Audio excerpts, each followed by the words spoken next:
Okay, we are live. I would like to open tonight's meeting at 7:02. Welcome everybody to the Board of Selectmen's meeting of Tuesday, April 28th, 2020. In accordance with the requirements of the open meeting law, please be advised that this meeting is being recorded and broadcast over the Lunenburg Public Access Channel. The town of Lunenburg, in response to the COVID-19 pandemic, is currently following the guidance from the Lunenburg Board of Health, Massachusetts Department of Public Health, and the CDC regarding the virus and steps communities can take to prevent the spread, and therefore all town facilities remain closed to the public. In accordance with the governor's order suspending certain provisions of the open meeting law, General Law, Chapter 30A, Section 20, all public meetings are being conducted remotely. This meeting is being broadcast live through the local access channel on their Facebook Live feed as well. And for those who would like to join, as you probably already know now, we are using Zoom. And if you would like to attend, you can load Zoom on your iPad, iPhone, or computer. Go to zoom.us, and the webinar ID for this meeting is 909-174-0347. If you do not have a computer or any other such device and wish to join by phone, you can do so by dialing 888-475-4499, and again, use the webinar ID of 909-174-0347. Okay, as we are doing this via Zoom, I will ask for a roll call attendance of first the Board of Selectmen. So as I see them on the screen here, I am Tom Alonso, Chair, so I am hopefully present. Mr. Jeffries. Here. And Mrs. Luck. Here. And we do not have, not in attendance tonight, are Mrs. Adams, who will not be attending, and Mr. McQuaid, who may be at a future time in the meeting. Do you have to call your meeting to order, Terry? Hold on, let me, maybe I should unmute you at this point. Go ahead. Yes, we do have a quorum, and I am calling the Finance Committee meeting to order. So call them one by one so they can identify themselves. Dave Passios. Hold on, and as you do it, I'm going to unmute them. Here. John Henshaw. Here. Peter Beardmore. Here. Michelle Walton.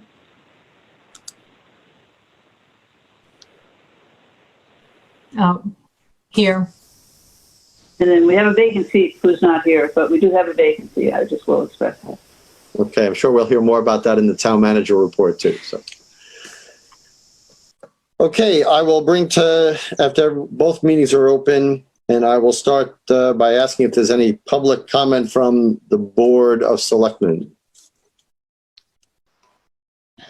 For anybody new to these meetings, I'm going to leave the people of the two committees unmuted. But if somebody else wants to speak, unless you're presenting, of course, then I'll unmute. But if you want to say something, locate where the raise hand button is on Zoom so I can call on people. Any public comment from the public this evening?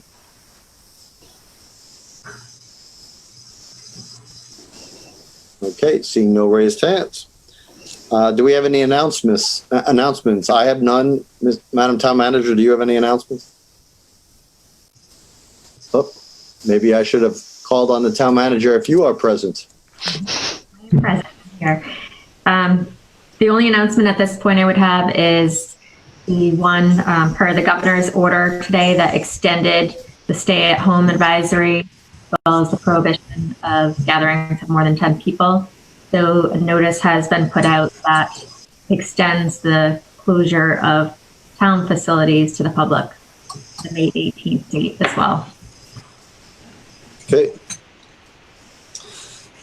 So we'll jump into our first appointment then for 7:05. It's a joint meeting with the Finance Committee to meet with Representative Stephen Hay and Senator Dean Tran, both who are on this call. including discussions on funding formula for schools and Student Opportunity Act and state finances. I'm going to unmute both of our state representatives and state senator so they can speak freely. And Madam Town Manager, if you want to introduce the topic. Yes, thank you.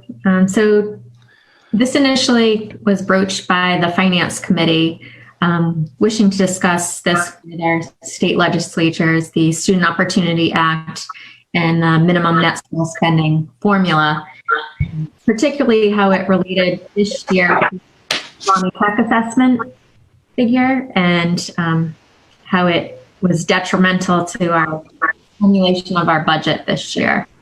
So, and I'm sure there's going to be other just general state finance questions that may be posed as well. Can you hear okay? Okay, so I would open it up to the senator first, if you'd like to begin the discussion of what's going on at the State House. I mean, I'll open it up to both you and Representative Hay, but well, first of all, good afternoon, well, good evening, everyone, and thank you for joining us tonight. Good evening, Representative Hay. Good to see you and good to hear from you.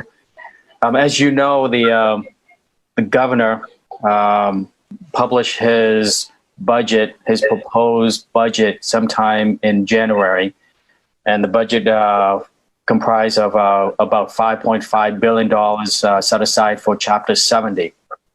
As we know, as of course all of you know, that when he proposed a budget, it's not the final budget.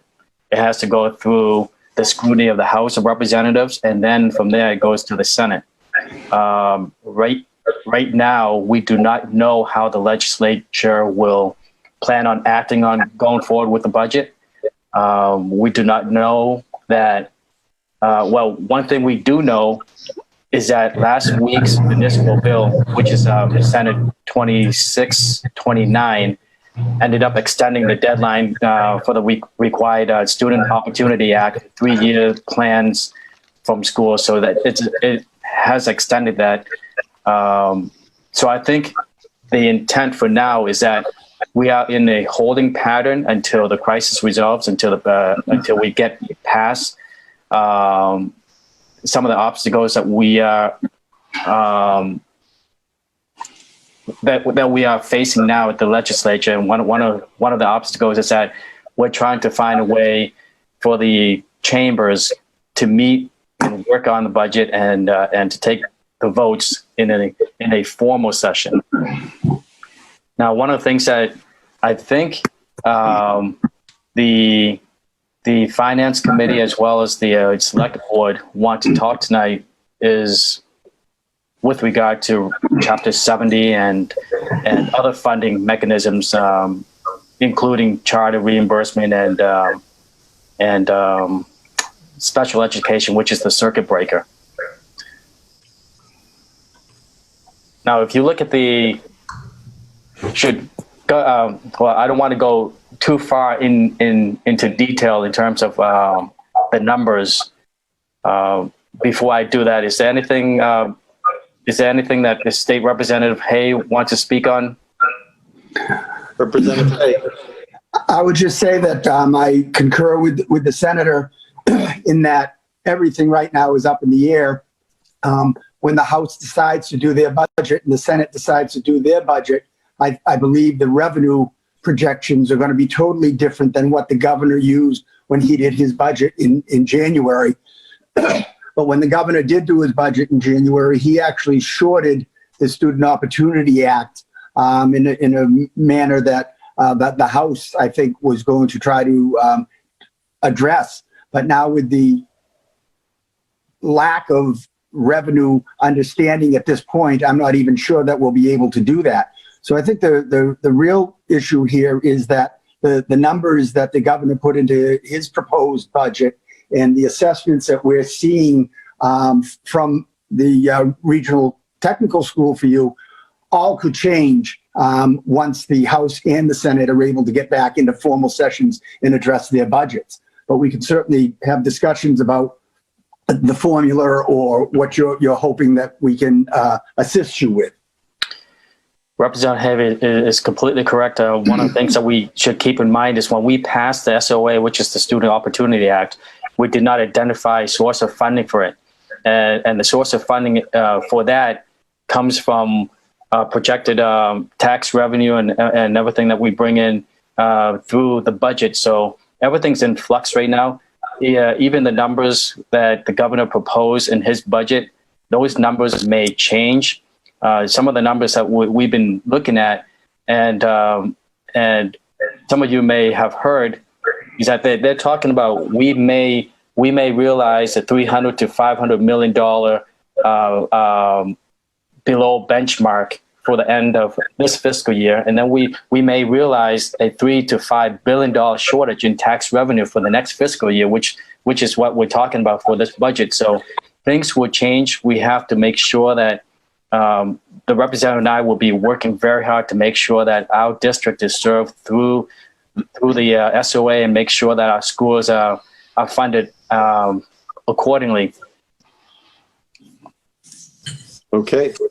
Is there any projection? I realize everything is in flux, as you said. Is there any projection about when the legislature, either body, is going to even begin addressing budgets as people come up on their postponed town meetings like we're coming up to in June? I can tell you, Tom, that the House will actually have our first formal session this Thursday.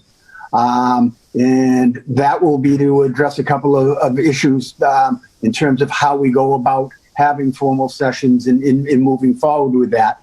We had a caucus today, and when the budget was raised of when we would get to it, the only thing that we were told was that they were hoping that we would have a budget before we would have our usual closeout of the this year. And they anticipate we have July 31st is our usual closeout.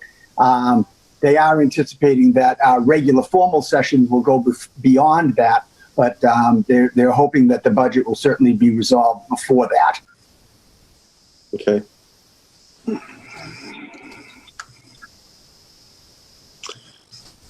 Anybody have any questions for either representative for what they've just presented here first? Mr. Beardmore. Yeah. So to keep in mind that not only are we facing some financial challenges here, as you recall last year's budget, when we worked on the budget, the governor proposed his budget. When it came to the House and the Senate, we increased the funding to a lot of the items in the budget, including for school funding. So we're hoping that with all the federal funding that we're getting from the federal government to help us through the pandemic, that we don't have to make any cuts in our budget, that including the school funding as well. So, let's keep our fingers crossed that we don't have to make any cuts to Chapter 70 and charter school and special education funding, and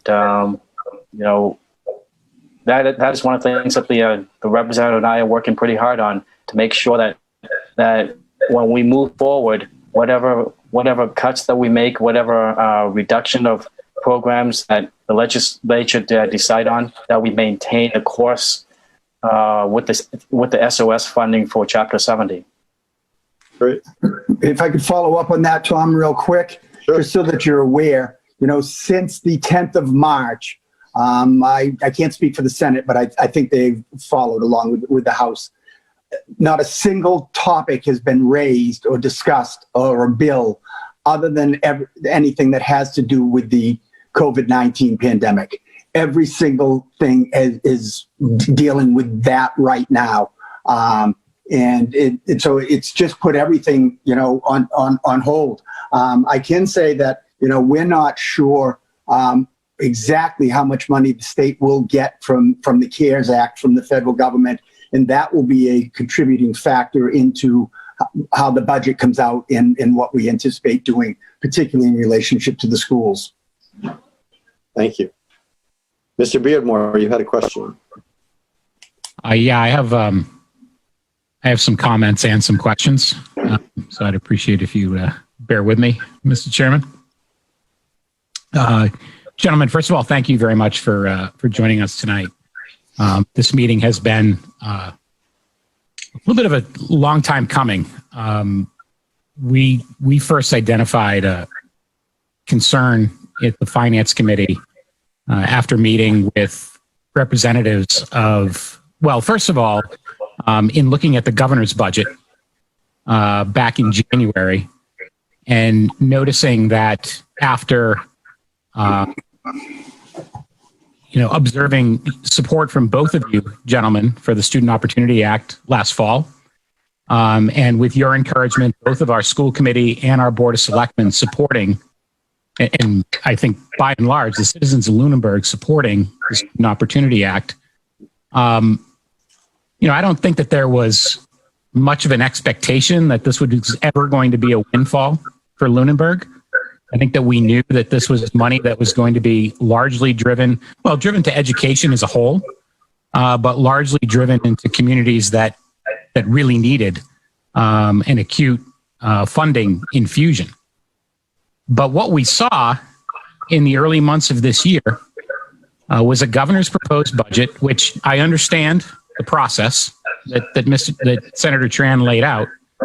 But I'm also very well aware that the proposed Chapter 70 numbers are formula driven. And what's been explained to us at the Finance Committee by financial professionals, and one of our members is, but I certainly am not, is that the formulas have been affected by the Student Opportunity Act. And as a result of that, the Chapter 70 increases for Lunenburg for fiscal year 21 were rather substantially less from an increase standpoint than they had been in the previous year for Chapter 70 without the Student Opportunity Act and without the additional compliance and reporting and all the necessary stuff that you now need to do to even get that money. So we're getting less comparatively, dollar for dollar, and having to do more to justify those funds. Another month went by, and we met with the representatives from Monty Tech. And what we learned over the course of that discussion was that the Chapter 70 formulas, as part of our participation in the Monty Tech region, also adversely affected us. I don't know what the current Monty Tech budget looks like, but at the time, Monty Tech's total budget was about $50,000 and change more than it was the previous year, largely because they had retired some debt in the last year. Lunenburg's increase was over $110,000. We're literally paying more than double in increase than the total increase in the Monty Tech budget. Now, part of that, as Representative Hayes' assistant pointed out to us in email communication a few weeks ago, is partially due to a enrollment increase. But what was explained to us by the representatives from Monty Tech was that that was actually a small part of the formula, and that the preponderance of the formula and the preponderance of the increase was because of Lunenburg's demographics. And we're just expected to pay more, largely as a result of the Student Opportunity Act. And so my personal feeling, and I'm just speaking for me, but I suspect that if most citizens of Lunenburg had the opportunity to hear what we as a finance committee have heard, I feel like I've been kind of hoodwinked a little bit by the Student Opportunity Act thus far. And I feel like, we all need to do our part to educate all of the students of Massachusetts and contribute a greater part of our state budget to education in Massachusetts, which was the spirit, I think, behind the Student Opportunity Act. And please don't anybody remute yourself in the meantime. Tom, can you hear me? I can. Does the senator want to respond to Peter's question? Senator Tran, do you want to respond to that question? I think he's muted. Oh, he's muted too. All right. Sorry. That's okay.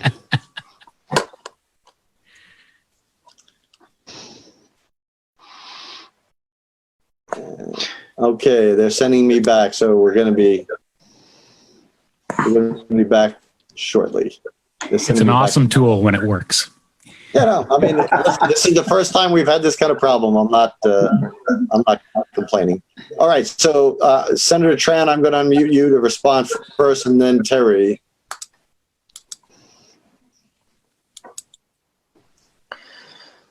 Can you hear me? Yes, we can. Yes. Excellent. I just want to piggyback on what Representative Hay just said, and he is correct. That is, there's an effort going on at the State House, including the governor, that we try not to touch the stabilization fund. One of the things, for example, one of the things that the governor is trying to do is he's trying to secure a $1.2 billion loan from the federal government to pay for unemployment. I believe about $900 million is going towards the next month's unemployment, and the rest is going to the June's unemployment. The other thing is that the funding that the state is getting from the federal government in terms of the CARES Act, I believe the state is getting somewhere between 2.3 or $3 billion. And the governor and the legislature is right now trying to determine how we can use that to offset the expected decrease or reductions in our budget. That is one of the things that Representative Hay just touched upon. So we're trying our hardest to make sure that going forward, when we craft a budget, that we do not take drastic actions that would have an impact on funding for the communities across the Commonwealth. And one of those funding is Chapter 70. Thank you. Tom, could I just add one more thing before you go to the next question? Sure.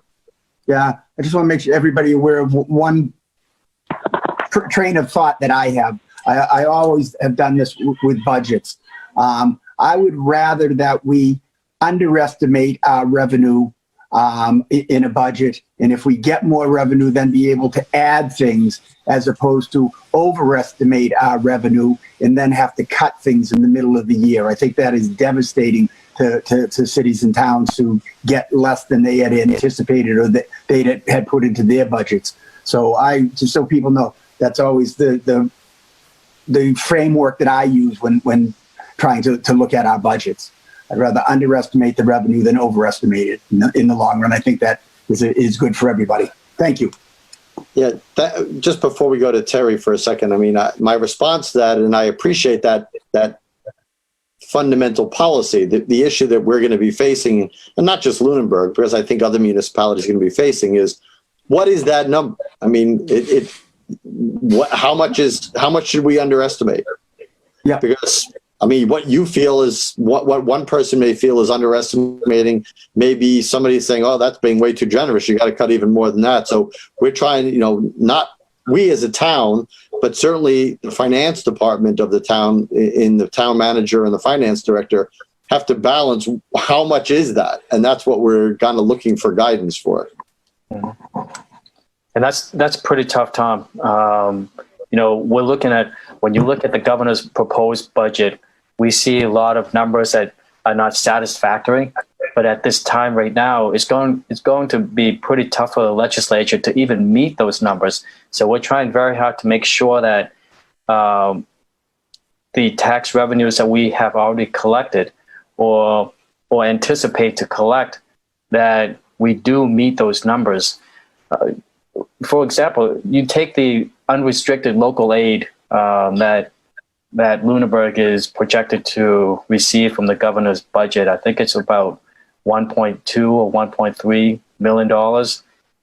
That number may change based on how we move forward, how we craft the final budget coming out from the House and the Senate.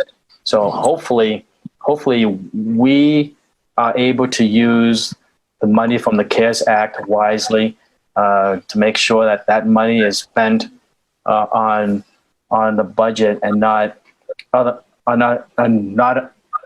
other areas where we are forced to make reductions in the budget. Sure. Terry, you've waited long enough. Well, actually, you've been addressing some of the questions that I had, because more specifically, I think one of the questions that we were looking at was whether it's, so say, for example, one of the numbers we were looking at was if we were to lose 10% of local aid, is that a ballpark that we should be considering? So if we lose 10% of state aid from our budget, or we budget as if we don't anticipate getting that 10% or don't appropriate that, and then set parameters for if the revenues are even worse than that, and at what point would we make a change in terms of the budget that we're presenting, given that we're out of time in terms of you don't know when you're going to be doing the state budget. Is a 10% cut in state aid to towns something that we should anticipate as a possibility? I don't know if Representative Hay or I can answer that question, because one of the things we did several weeks ago was that the House and the Senate, we passed a municipality bill to allow you to make these decisions, because we know the numbers are fluid, they are changing constantly, and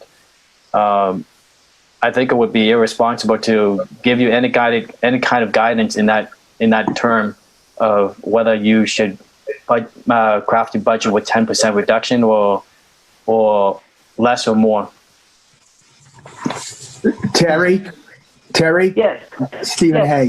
I think the senator is absolutely right in terms of it would be irresponsible for either of us to give you a number and say the 10% was good, or it should be 12, or it should be 15, or it should be 8. But I can tell you that what I will do is I will reach out to the chair of the House Ways and Means and ask for some guidance for that. And I'll ask for it, not just for Lunenburg. I think across the board, cities and towns need to be given some guidance and some leadership from the House and from the Senate regarding percentages so that they can go forward with their budgets.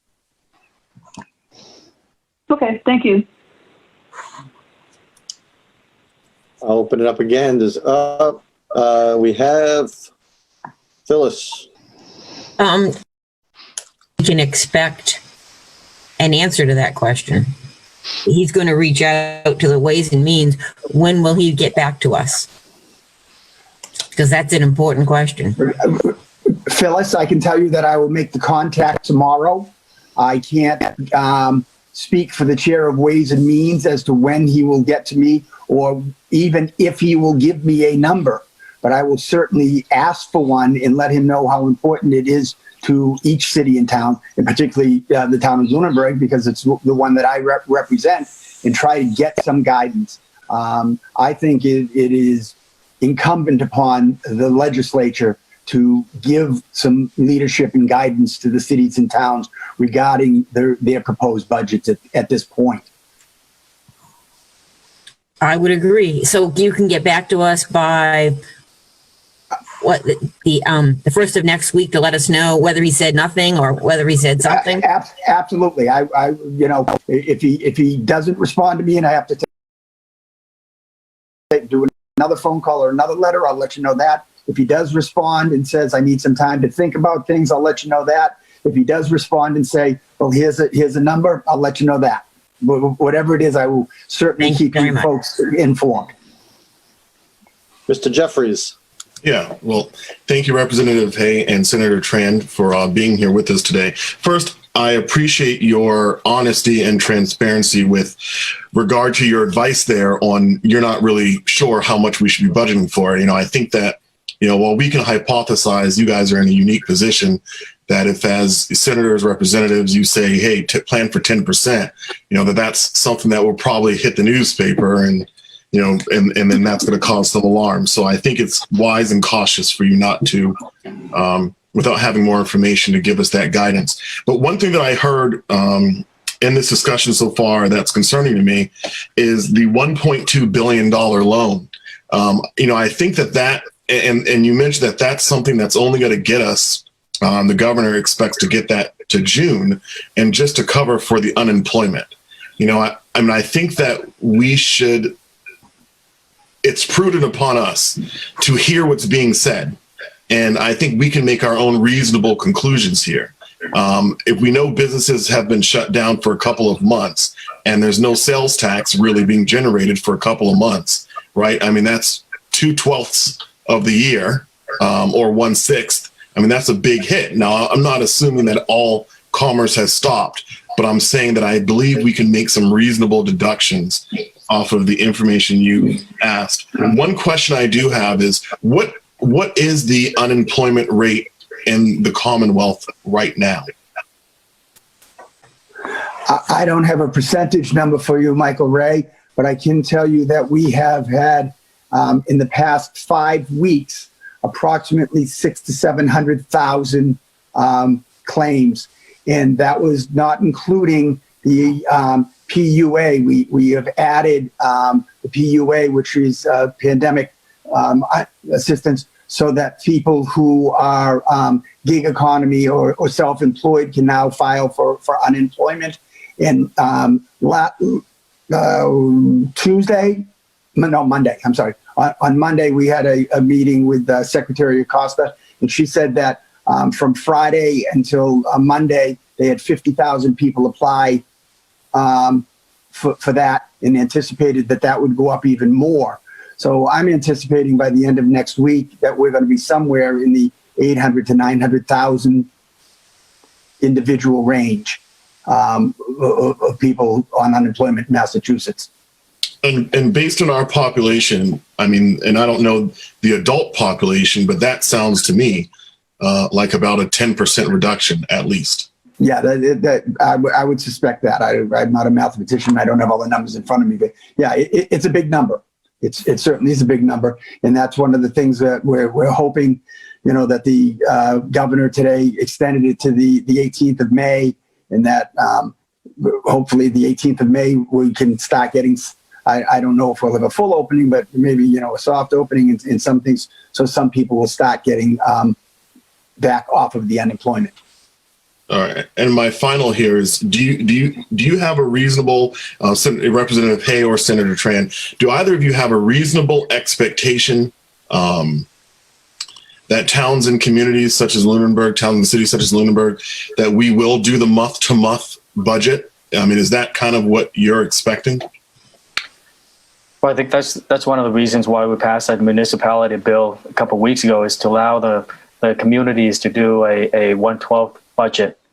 I think that is right now is the more responsible action to take because of the numbers are in flux. I wish we know the numbers. If we know the numbers on the state level, we would be able to advise you whether you can do a 10% reduction in your budget or not. But we don't know the numbers. We don't even know the unemployment numbers. One of the things that you just touched upon, as of last Friday, we saw about 650,000 unemployment claims, and those 650,000 is on top of the 200,000 people who are ineligible but now are eligible to apply because of the pandemic. So just that number alone, you have 750,000 claims right there. I know there's a couple of other things that other organizations have been talking about when we proceed with crafting the budget on the House and Senate. And one of the numbers that they're talking about is to take into consideration is a 14 to 15% unemployment. So that's pretty high. And a high number like that is going to make it very difficult for us to come up with a budget that is reasonable, that doesn't have drastic reductions in there that would have an impact on towns and cities across the Commonwealth. Thank you. Okay. Sorry, I didn't raise my hand. Anybody else have any questions for Senator Tran or Representative Hay.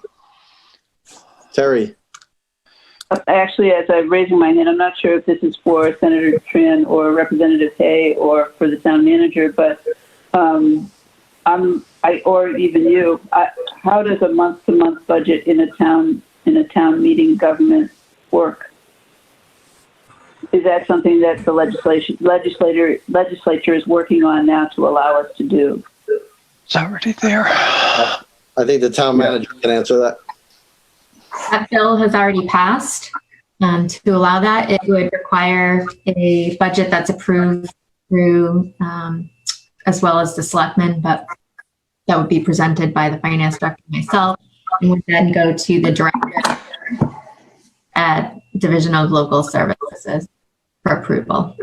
But Madam Town Manager, isn't the predicate of that is that if we don't pass a budget, if we cannot for some reason have a town meeting to pass a budget, then we have that capability, right? Correct. If we're not able to hold our town meeting before the end of June.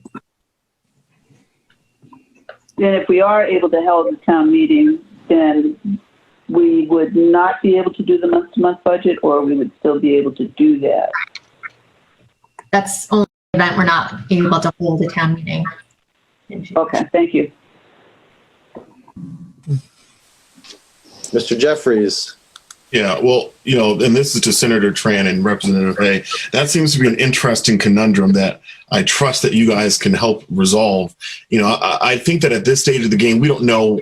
I don't think any of us knows what this budget realistically can look like for next year. I don't think that we can hypothesize, we can make educated guesses, but we honestly just don't know. And as it seems as if, from what you've just said to me, that we will have more information available to us likely over the summer, in the coming months, when there's some clarity on when all of this will kind of start slowing down, when the economy will reopen. And while we're in a mode of we just don't know, it doesn't seem wise to me to plan for the next year. That it seems like we should be only looking at small chunks of time. And that this normal budget process may just be something we're doing in July and August before we get into the next school year and the rest of the the calendar year, the fiscal year. Well, let me address something before before the senator and the representative respond, because I think they may be, and I'll have the town manager say I'm wrong if I misspeak here, but the legislation that was passed that allowed towns to go to a month-by-month budget was an emergency situation that was put into place because the state law requires that towns have a budget by X time. I don't know the exact date. I know that the finance director and the town manager know. If we pass a budget, then the whole budget is under our control about what we do. So there's no need to go to a month by month because we have complete control over the budget. But given this pandemic where people weren't allowed to gather, they had to pass something as an emergency that allowed towns to operate, because as the current law was, you did not have a budget, therefore you had no money. So it's not like we have to choose the month by month. If we pass a budget, we get to choose what we spend per month. And Madam Town Manager or from the finance director, if I'm mistaken, please let me know that.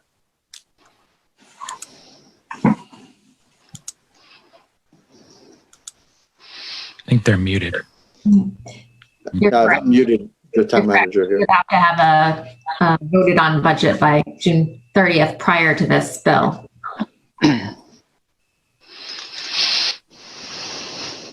So that, I think, may answer your question, Michael. I think that what I was supposing, though, was that, it may be something that we may need to look at doing even later than that.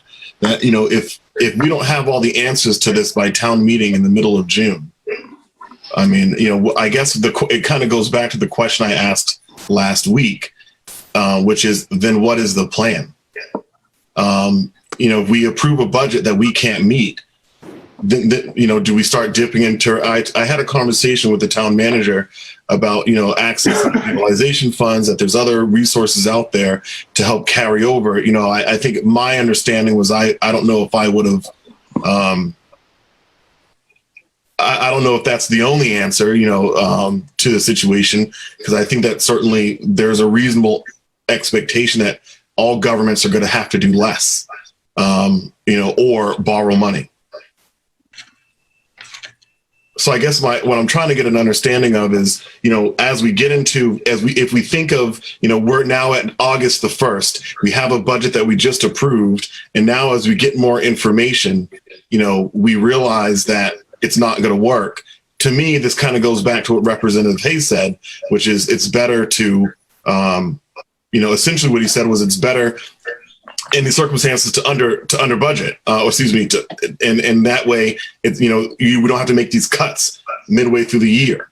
So it just seems that maybe a month to month for a couple more months past June 30th may be helpful to our process.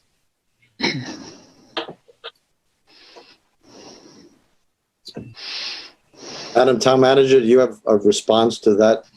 I would say that, we may have to be put in that position given what happens in the next coming 2 months. We might not have a choice to do that, to go with a 1/12 budget. But at this time, we have, I believe, budgeted a conservative amount as a surplus that will be a backup to any decline in local aid and local receipts. Mr. Passios, you have a question. Yes, more a comment than a question.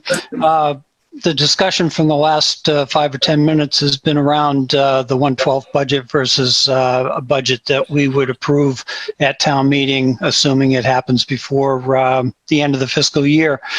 And I think, assuming we do end up with a town meeting before the end of the fiscal year, it speaks to what we've been talking about for the last couple of weeks, and that is deferring appropriations and holding money, free cash and or other monies available unappropriated in the budget, hold it in reserve, hold it in special purpose capital funds, and reappropriate it in November. Then we'll have a better picture of what's going on. We appropriate it in a regular budget and before the end of the fiscal year, and then the bottom falls out, then we're going to be backpedaling severely. We can easily put money back into the budget.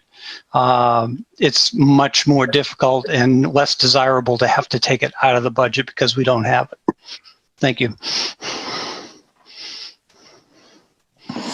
Ms. Birchfield, sorry. Yeah, no, I was just basically going to say that I think that, yes, if we go to town meeting and the budget is voted on, there's 2 ways to go. One is to under budget and hold in abeyance an amount of money that hopefully will be voted at town meeting. The other possibility is go ahead and go with the budget that we think that the town needs.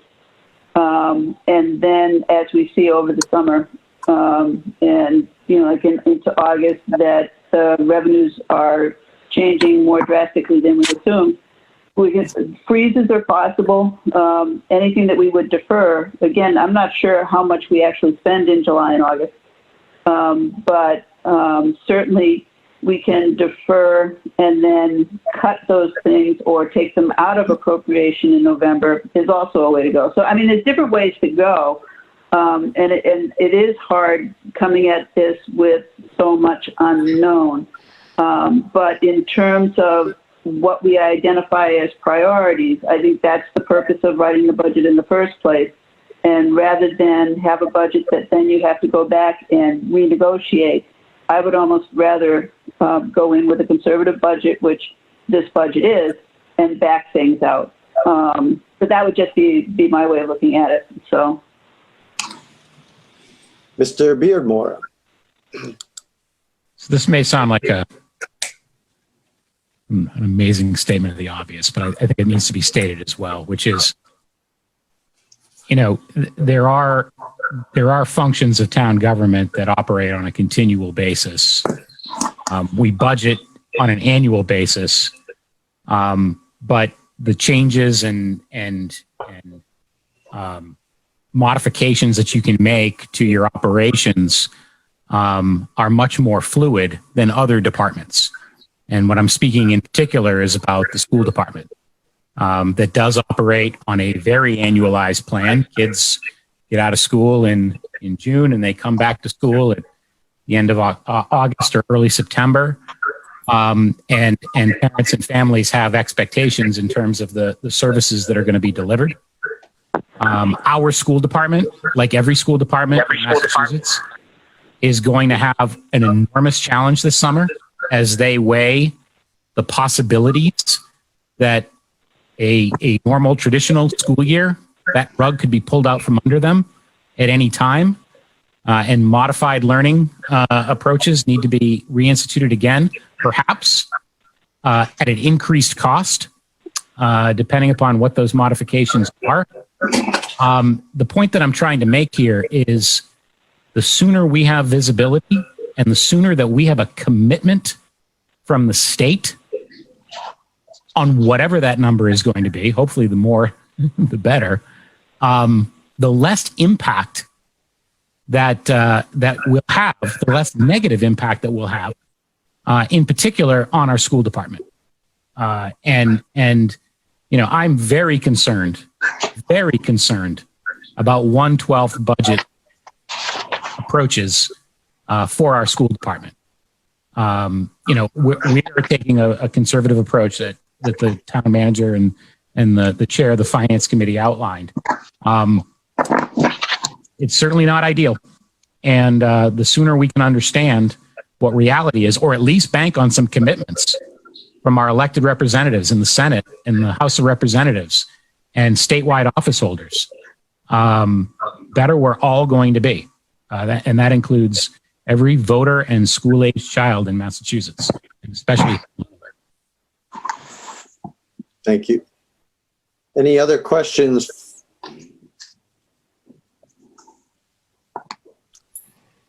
I want to thank both Senator Tran and Representative Hay for joining us tonight. I know it's difficult. I know people are asking you probably every place you go the same exact questions, and I'm sure you're tired of probably giving similar, if not identical, answers of, well, everything is fluid, but I know that's the reality we're living in right now. I'm sure that every response here or every question, comment, you probably heard those as well, but it's probably good that you hear them again. Well, we try to use different terminology so that way it doesn't make us sound redundant. Yeah, you got to pull out the thesaurus every once in a while. Well, Mr. Chairman, if I could interject for a second, I think Sure. Two other topics that the Madam Town Administrator wanted to ask Representative Hay and myself. One is has to do with the status of a bill. Another one is CDBG funding. Are those two questions are still? Does she still want to ask us those two questions? Madam Town Manager?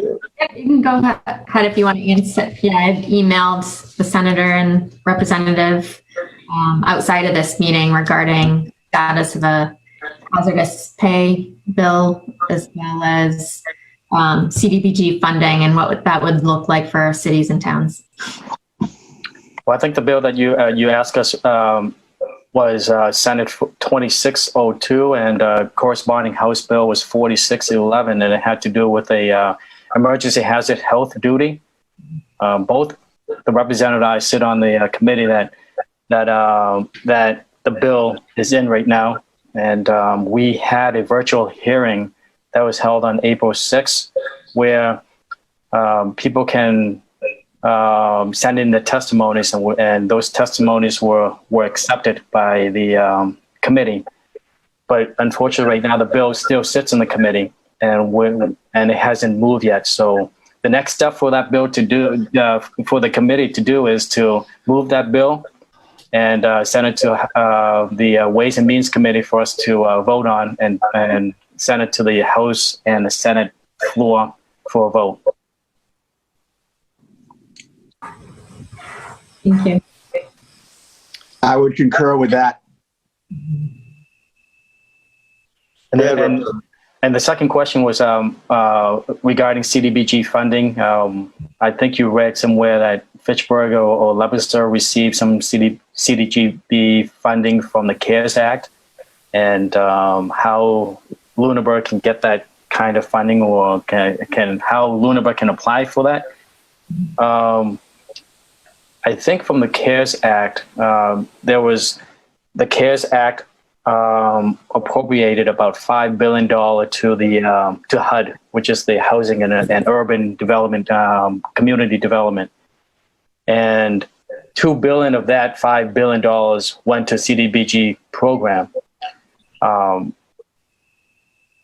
How to get that funding is some of these towns and cities that have already received CDBG funding, they would receive a portion of that from this $2 billion proportional to what they received in fiscal 2020 CDBG allocation. So that's what you saw. Right, thank you. Yes, I did learn that after that question about that Fitchburg is an entitlement community. Correct. Thank you. Tom?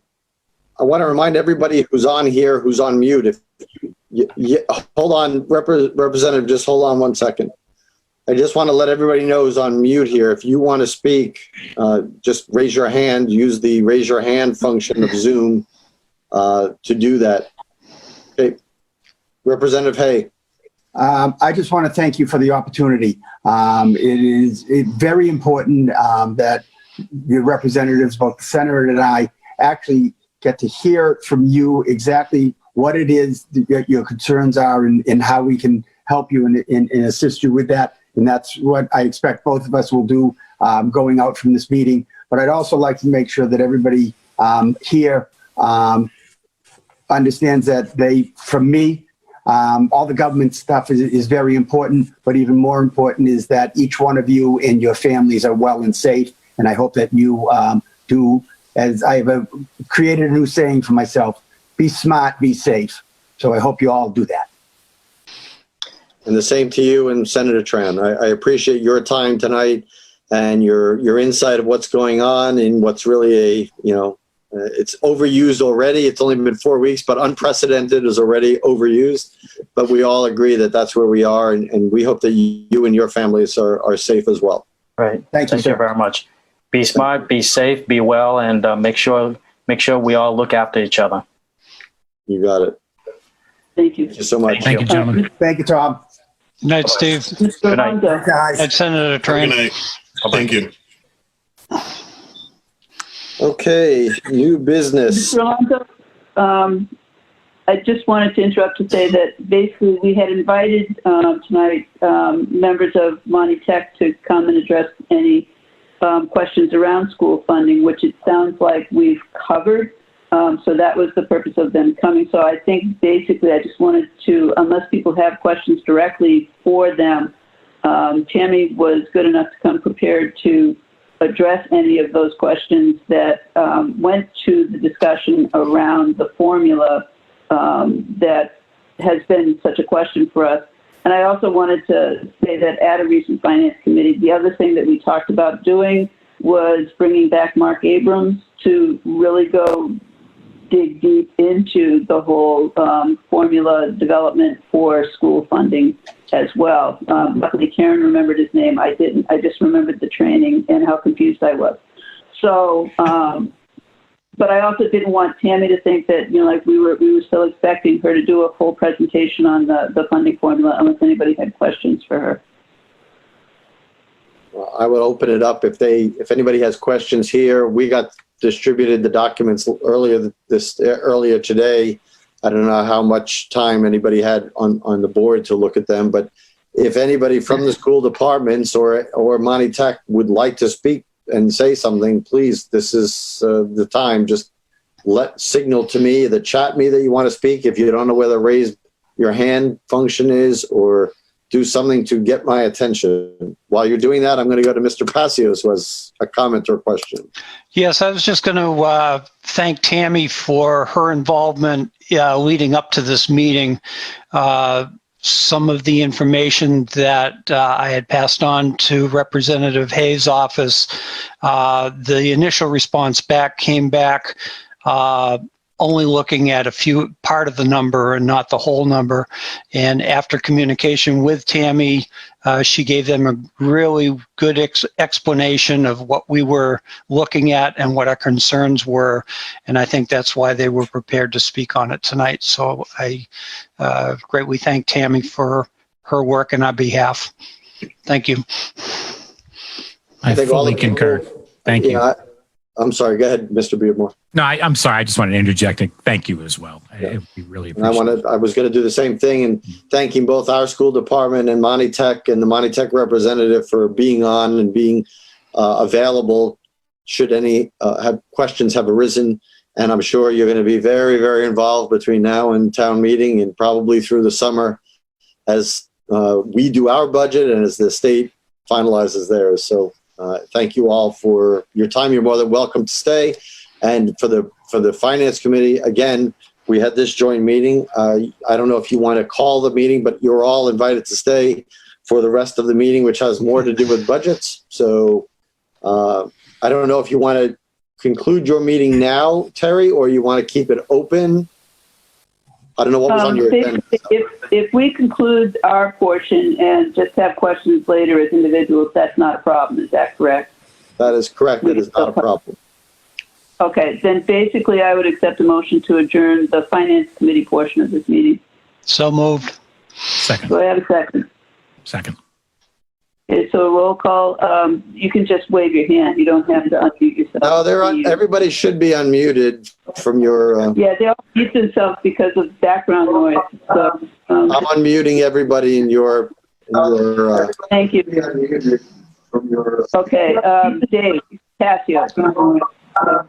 Yes. Everybody in your.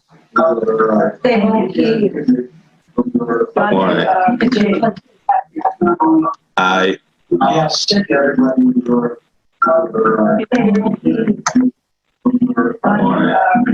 right. Aye. Aye. Bill Walsh. Aye. Very good. Thank you. All right. I'm going to mute everybody and then unmute the board again. Thank you.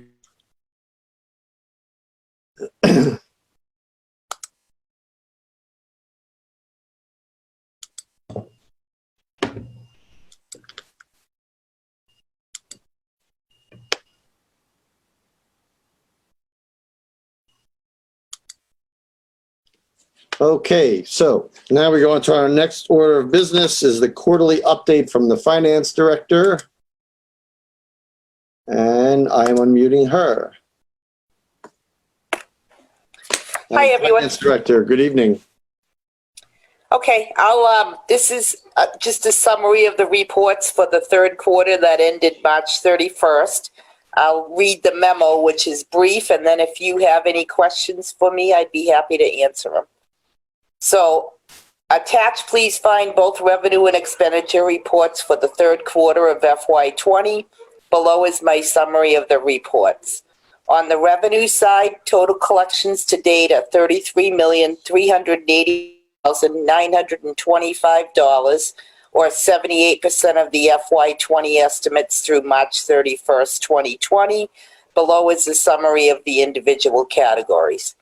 For local receipts, we've collected $2,560,805, or 84% of the FY20 local receipt estimate. There are several estimates that are running over target at this time, including fees, 79%, fines and forfeits, 124%, other excise meals tax, 118%, motor vehicle excise, 87%, and investment income, 120%. There are a few categories that are running below target at this time, including departmental revenue other, which is at 70%, and departmental revenue schools, which is at 42%. For taxes, at this time, we've collected $21,296,586, or 76% of the levy. This includes $202,761 in tax lien revenue. And for state aid, we've received $6,766,280, or 74% of the state aid estimate. On the expenditure side, we've expended and encumbered $30,017,844, or 70% of the total budgeted expenditures as of 3/31/20. And the only thing that I would want to note on the expenditure side is that at the close of, we did have a snow removal deficit of $98,307, but it's the town manager and I's opinion that prior to the close of the fiscal year, this deficit should be covered through transfers that are approved under Mass General Laws, Chapter 44, Section 33B, which are just year-end transfers that are authorized by statute. All other expenditures are at or near where they should be at this point in the fiscal year. And if you were to review the reports, there are several appropriations that show percentages used of higher than 75%, but that is largely due to the fact that many departments open blanket purchase orders at the beginning of the fiscal year and use those purchase orders throughout the year. So that's all I have, unless you have any specific questions for me. Well, the first question I have, and maybe the only question I have, is in your opinion, for fiscal year 20, which is ending in 8 weeks, are we going to, do you foresee any problems ending this fiscal year? I do not. I still think that because we were so conservative with our local receipt estimates, and because overall on the expenditure side, we have appropriations that are sufficient for departments, that I think that through any year-end transfers that we're authorized to do, that we will be fine through FY20. And I also think that on the revenue side, we'll at least meet our local receipt estimate. And based upon meetings with the state that I've taken part in, as well as meetings that Heather has had, we don't anticipate any reductions in any of our state aid either, and we don't anticipate any like Chapter 90 reimbursements or anything like that not coming through that would have a negative impact on free cash certification at the end of the year. So in my opinion, I think for FY20 we will be fine. Excellent. Any questions for the finance director from the rest of the board? No. I want to thank you for sharing that. Thank you for your thorough work as always. You're welcome. All right. Stay well. Thank you, You Karen. as well. You're welcome. Before we get to the fiscal 2021 budget, I'd like to take one item of number 2, the town meeting warrants, because we have Mrs. Lantry with us regarding the Community Preservation Act. And I in case she doesn't want to stay for the whole meeting, I think this would be a good time to just take one item of the town meeting warrant articles out of order, unless there's an objection by the board. And No objection. Mrs. Lantry, are you there?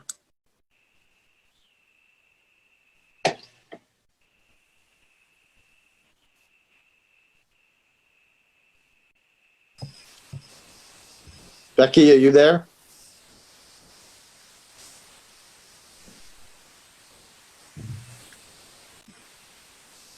Okay, so I guess that was our good deed. So now we're going to go back to our regularly scheduled agenda. So fiscal year 2021 budget, I'm going to hand it over to the town manager, and the finance director will be available too during this presentation. But Madam Town Manager, I leave it to you. Yes, thank you, Chairman. If we can start, are you able to share any of those documents on the screen, Mr. Chairman? I could, if you give me, I don't have Google Drive on the machine I'm using Zoom for, but I could try to get on there. Let me try. Hold on a second. Let's see if I can quickly do it. I was going to ask before this meeting if that was going to be the case, but I guess I didn't ask. All right, so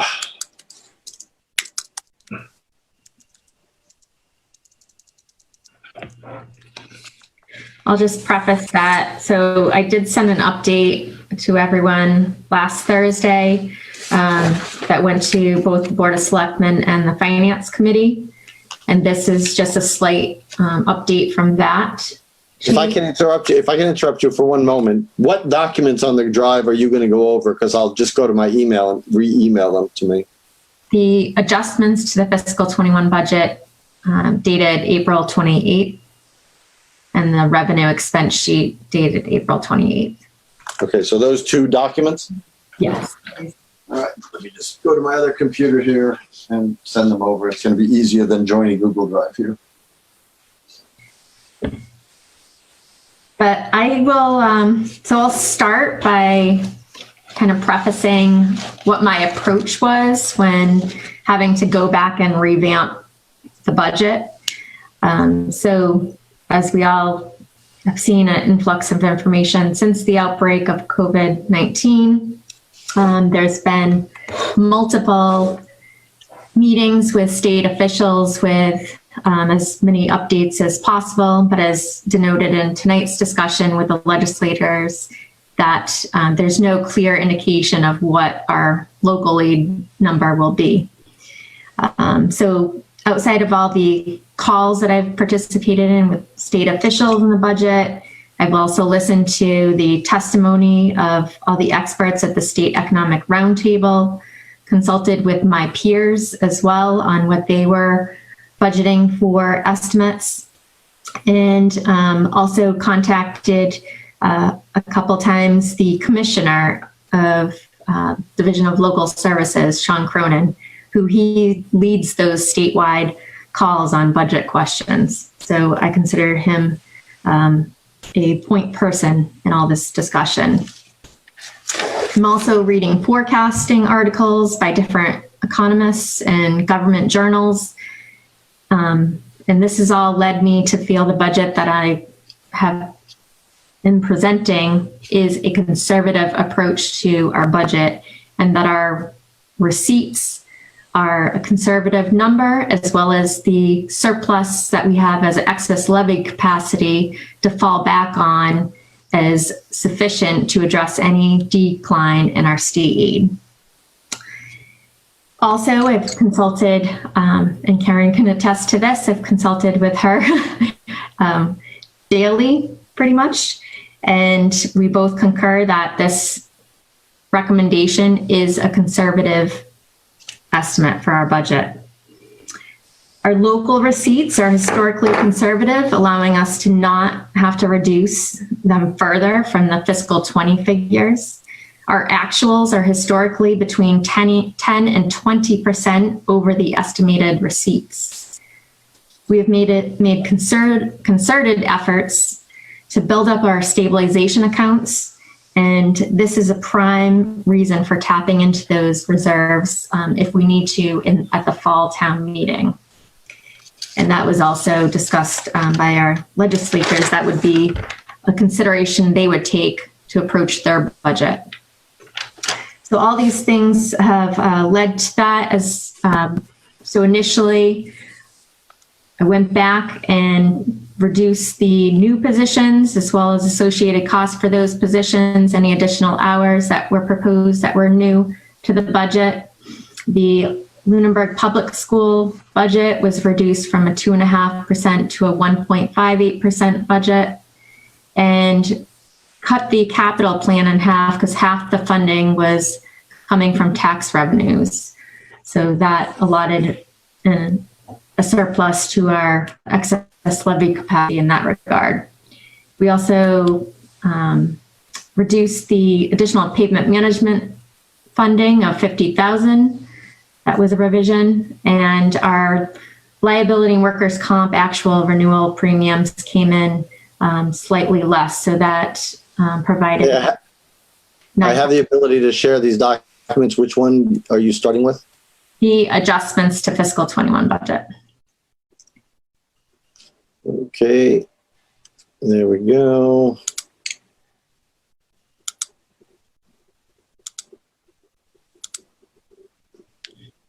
And adjustment right there. Okay, so now I am sharing this. There we go. Okay. You see the document? Can you zoom in on a little bit? Is it possible?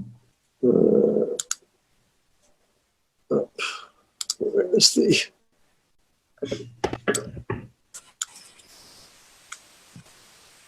How can I zoom here?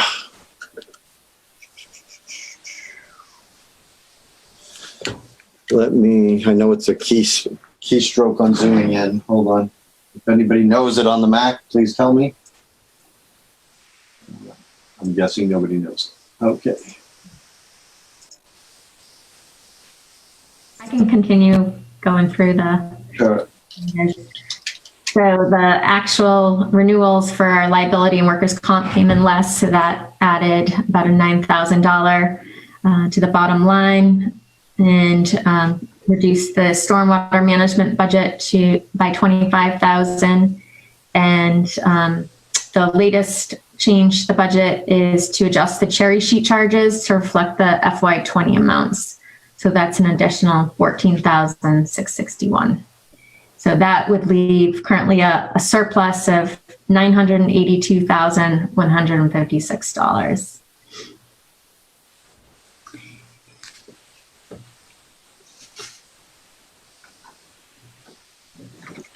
To talk about some of the proposals that have been discussed as far as options. This budget, in my opinion, at least on the town side, I've spent hours going over all the town accounts, all the town departments, and any further cuts, in my opinion, with some minor exceptions that I'll talk about, would be a reduction in services and staff. So I want both the Selectmen and Finance Committee to consider that.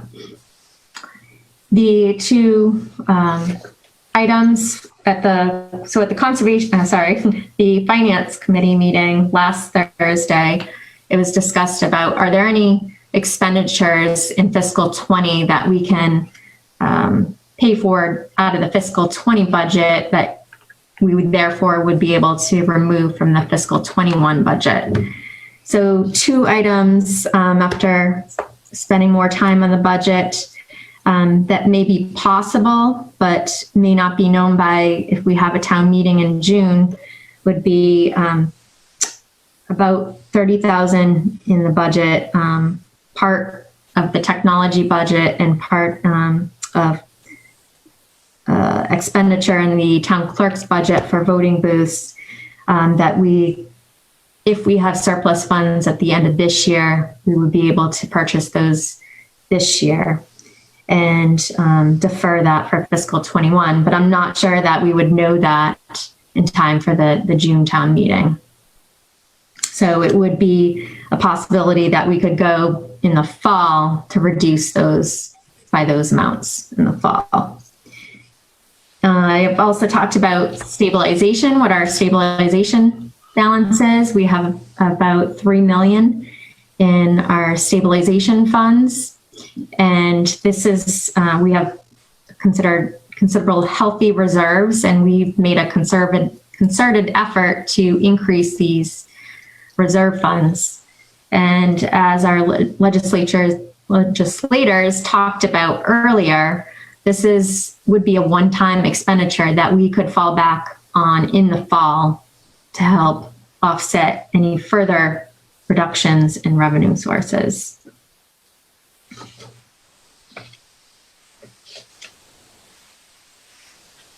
And that's all I have. I'm sorry I can't increase the size of this PDF locked in. I mean, I can see it fine. I don't know if everybody else can. well, I've been told that the people who have it on TV, it's too small, so.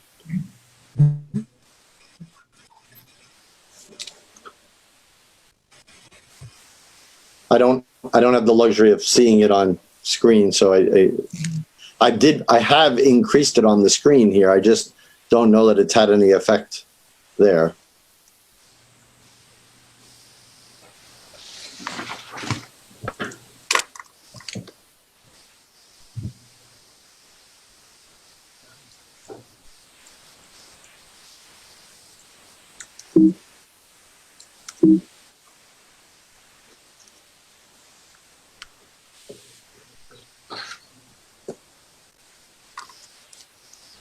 Do you need me to change this, or I see you stopped talking? That essentially concludes what I have to update the board about as far as updates to the fiscal 21 recommended budget. I do have a couple of comments that I took as positive takeaways from the discussion tonight with Senator Tran and Representative Hay, was that their number one priority would be local aid and addressing the needs of the cities and towns of their district. They are discussing using stabilization funds to supplement the budget. They will be looking at using CARES Act funding and federal funds to supplement the budget in any ways possible. And I believe that we are budgeting conservatively, as they recommended we all towns and cities should do. And so all those I took as positive takeaways from their discussion tonight on the state budget. Mrs. Luck, you have a question or comment? Yeah, some of each. On stabilization, one of the representatives mentioned cutting into stabilization, but the other one said there was not going to be any attempt to cut into stabilization, that was a no. So they had two different opinions on stabilization. I just wanted to clarify that. And I'm concerned that I haven't seen any indication that OPEB is going to be eliminated for this year.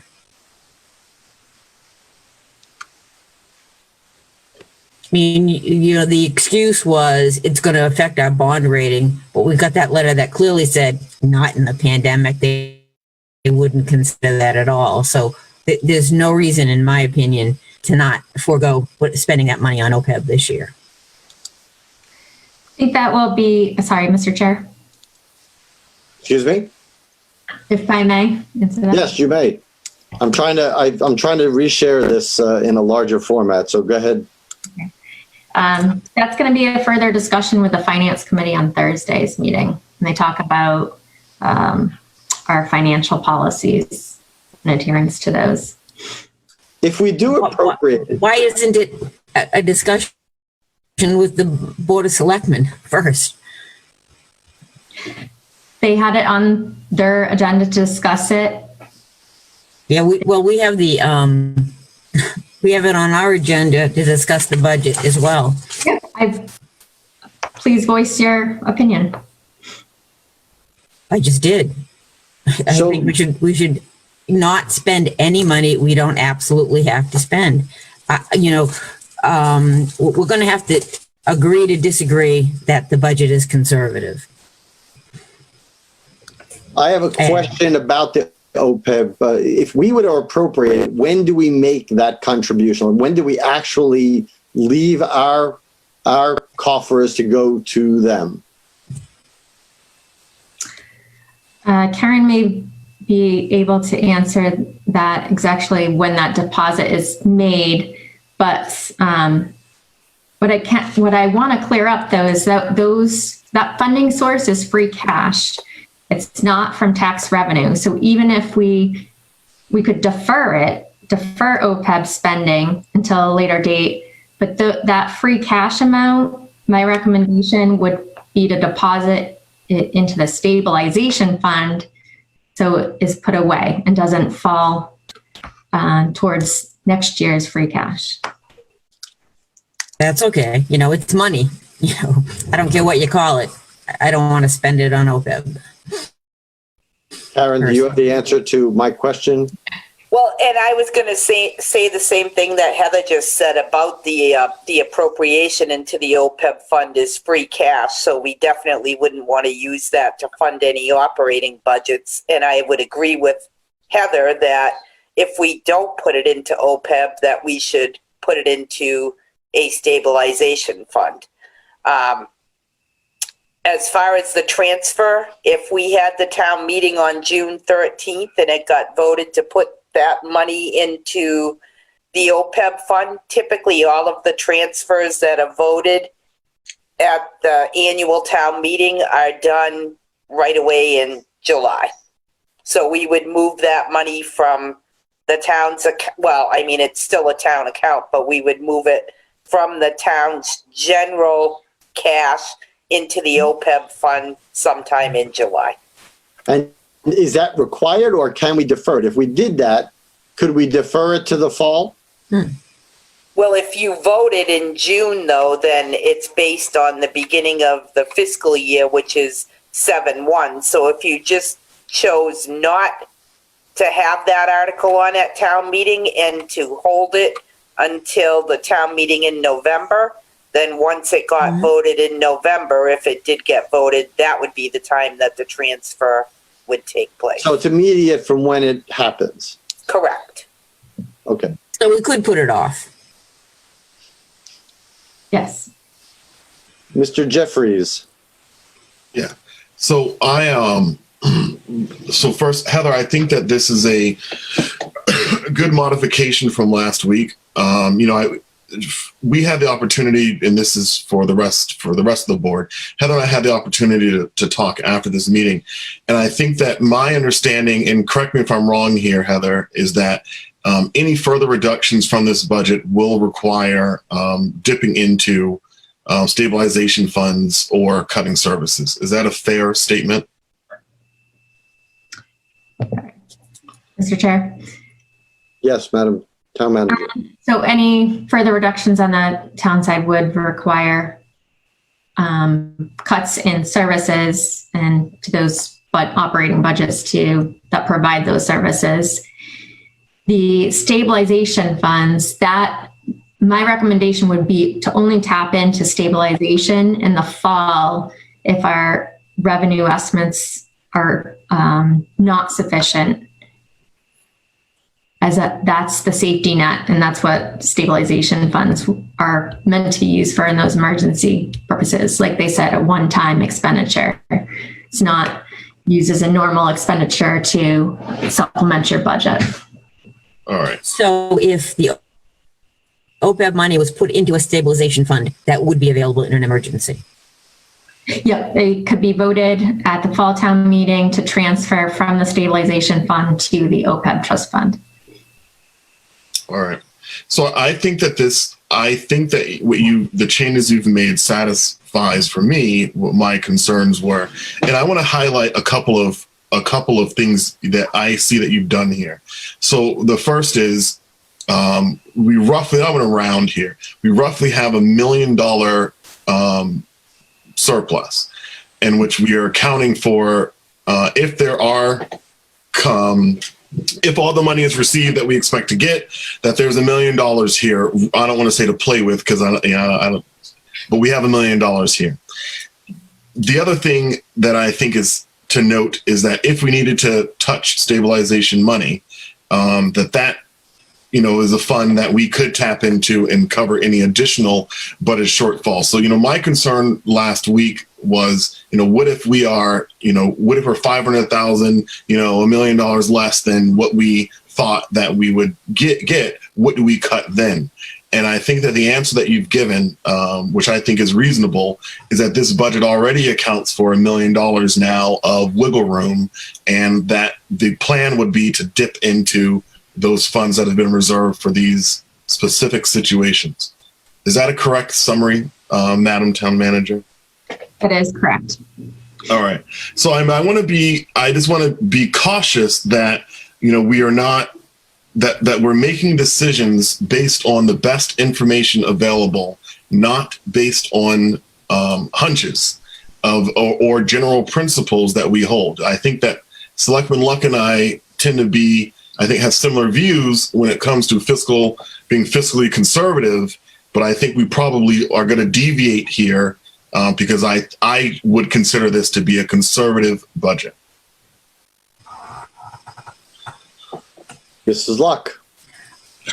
My only point is that I hope that we take the information that we get from Representative Hayes next week and consider that, they're just saying nobody knows how much we're going to get from the state. So hopefully we'll get a little bit of clarity on that next week, and hopefully we'll be willing to adjust these numbers if the information that we get doesn't look all that rosy. So I just think that we should not be basing our decisions on hunches, but we should look at the facts before us. And hopefully we'll have new information next week from Representative Hay. So given that framework, I agree. We should not base the budget based on hunches. And I think that the town manager and the finance director have been involved at the state level and at their peer level at what other people are adjusting. The state representatives themselves can offer no guidance except the guidance that we should be conservative. But what does that mean? So we're trying to work with data. Everything anybody would give us is a hunch. So we're trying to go on past performance of other recessions, whether it was 2008, whether it was post 9/11, where we have some evidence of what the impact of the state revenue was, and they're trying to make those determinations. And I think that this is a very responsible budget under very uncertain times. I think they have a close to $1 million, just shy of $1 million, to have to allocate should things be needed to be turned down. We have that ability.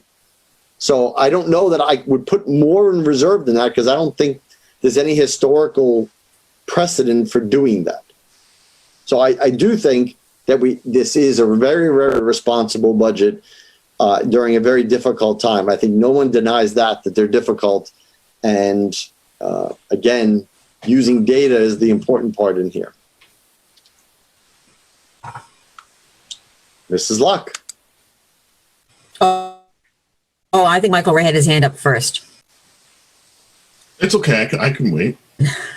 Well, thanks, Michael Ray. You keep saying that these are unprecedented times. So looking at precedents doesn't necessarily help a whole lot.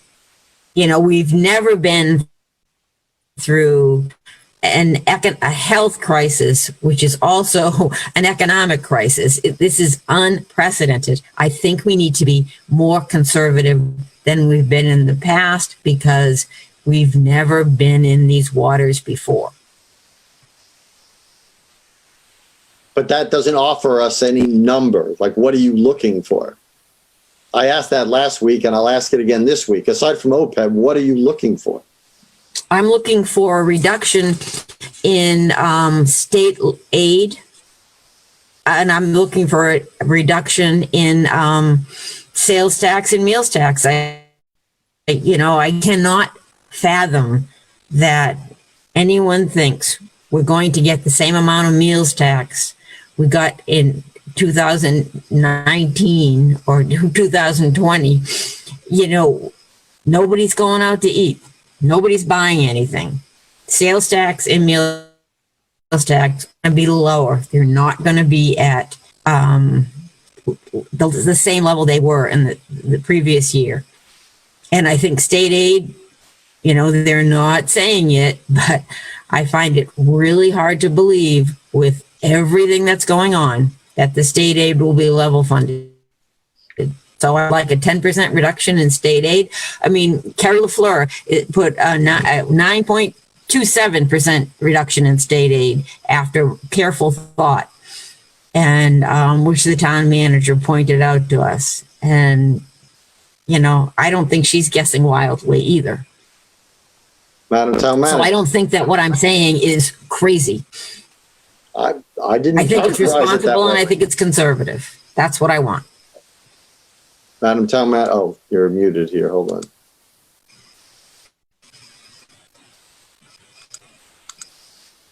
Thank you. Town Manager. I was going to respond to an earlier comment about I hope we would take the consideration of any input from that comes back from the state about guidance. I certainly would take that into account. We've received no guidance and have been asking all along through this process for guidance. So I would gladly take that guidance and make those adjustments. In regards to the previous town manager's percentage used, we exceed that reduction if you apply what we have for a surplus to our state aid number. So if you equate what we have for a surplus as a percentage of what we have for local aid, it's almost an 11% reduction. So it exceeds that amount. So we would meet that number and with some on top of that. Thank you. Mr. Jeffries.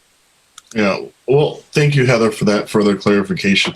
You know, I think that I have a couple of comments to make about this topic. You know, one thing that I think is hard for all of us, and this is, you know, I think we're all kind of used to our own home budgets. And in our own home budgets, we always have like a realistic snapshot of where we're at. All the time, we always know. And on these larger budgets, I just want to remind people at home that, you know, I know the town's often looking back at things that transpired a couple weeks ago. You know, there's always money that's out there, you know, checks that have been written that haven't been delivered yet. And, you know, kind of balancing everything out. I think that the pattern here is that we're usually looking at about a month ago, at least. And the real indicator that I'm waiting for is when taxes are due next. So taxes haven't been due since this whole thing has happened. And I think that until we see what comes in when taxes are due, that will be the beginning of the data of the impact on our town. And I think everything until then is hypothetical. So I appreciate the approach, Heather, that you're taking. From last week till now, I do believe that this is conservative, and I can support that.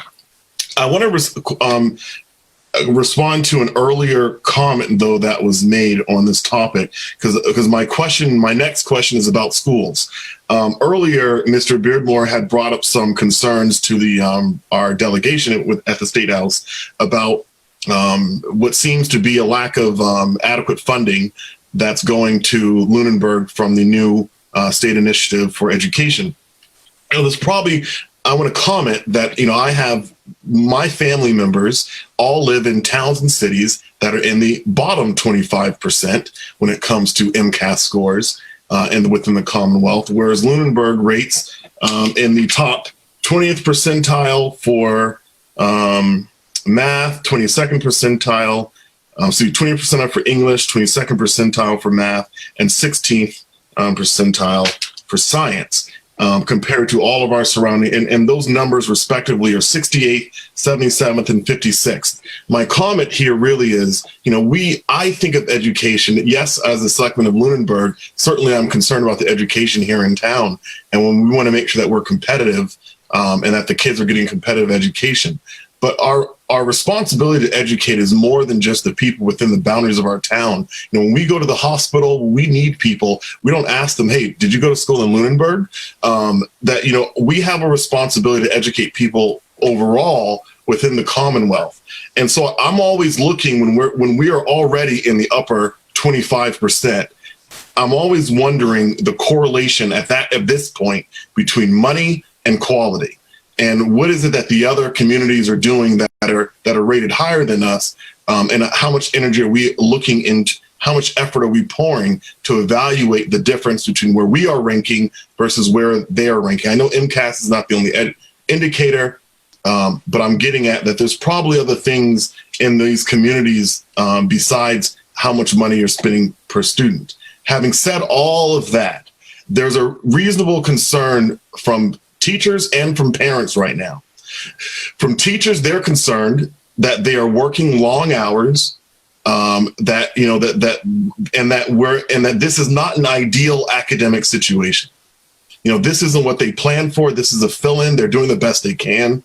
But certainly if this lasts long term, things are going to have to change. From parents, they're also expressing the same concerns that, you know, they're working all the time, that, you know, they're going to sleep at 1, 2 in the morning, just as my teacher friends are saying, that we're in a dynamic right now that is not sustainable, that is difficult. And the schools are going to be looking for some consistency in terms of budgeting. I know I'm being long-winded here. I'm trying to make a statement though. How do we get to a point in this budget where we can say to the kids, the parents in our town, that we are giving you the best we can do? In other words, is there a point that the schools have given us that says anything below this point, we're cutting back on people? Or has the schools adjusted what they are expecting to do next year? Are they currently planning on a typical curriculum that we've been doing for the last 100 years? Or are they adjusting? Who did you address that to? I'm addressing that to whoever has an answer to the question. Are the schools planning on adjusting? That was a good question. Good question to ask about 20 minutes ago when we had everybody from the school on. Yeah, I don't know if I realized that they all dropped off, because I still see here. Well, I guess they did. Nobody from the school on right now. All right. Well, Heather, I will. Let me try to phrase this and ask the town manager. I'm assuming that superintendent and the school committee have seen your adjusted budget. Is that correct? Correct. And what is their response or reaction to that? Is that workable for them given the circumstances? Yes. So they provided me with scenarios of budget, and I knew their critical position that they would like funded was a sped teacher at Turkey Elementary School. So this budget reflects inclusion of that position as well as a reading teacher at the Turkey Hill. So it is above a level service budget with inclusion of those two positions in the budget. So there's no positions lost and a couple added that are in high demand and required. Correct. Does that answer? Go ahead, Mike. But is it fair to say then that this budget reflects that they are planning come end of August, kids will be back in school? Mr. Chairman? Yes. I can't say I'm qualified to answer that question. I would only say that I know with constant communication with this that I've had with the superintendent, they have made continual adaptations to the current situation, and as well as the administration, the teachers, everything that they're doing right now is geared toward remote learning. I know they're talking with state officials and the Commissioner of Education on what the future of education looks like and what to potentially prepare for. But I wouldn't say, I think that question is best suited for the superintendent to answer. They do have their public hearing on their budget tomorrow evening at 7 p.m. Because I think what's standing out to me is that, you know, there's a lot of concerns. People concerned about the quality of education. People concerned about how, you know, teachers are very concerned about the current workload. Parents are concerned about the workload. We're spending a lot of time talking about 30% of the budget that we need to really make a lot of changes to, but we haven't talked about the elephant in the room that seems to be planning for business as usual come September. And so what I'm curious about is, you know, are the teachers going to be okay with that? I mean, they don't seem very happy right now. So, you know, if this continues on for a long period of time, it seems to me that we may need to adjust how we're thinking about what we're able to actually do come next year and what that's going to cost. That if we do move to this full remote learning environment, I have to imagine that the schools are going to have some significant enhancements over what's going on right now. I'm not, again, taking anything away from what's happening right now, but this is not what we all planned for. So that's really my concern, is that we're, you know, a big chunk of this budget is not moving. I think it's a good opportunity to take that to the school committee, who is meeting tomorrow, and talk to the superintendent. I mean, there's a whole committee and a whole structure that deals with that, and that's why I asked the town manager what I did. I mean, they have obviously been consulted in this budget, and what options they're looking at are really kind of outside of the scope of our board in making that determination. I mean, it's a good question. I just think it's being asked of the wrong people. So I would recommend you ask it of those people. Terry has a question, so I'm going to go to Terry Birchfield.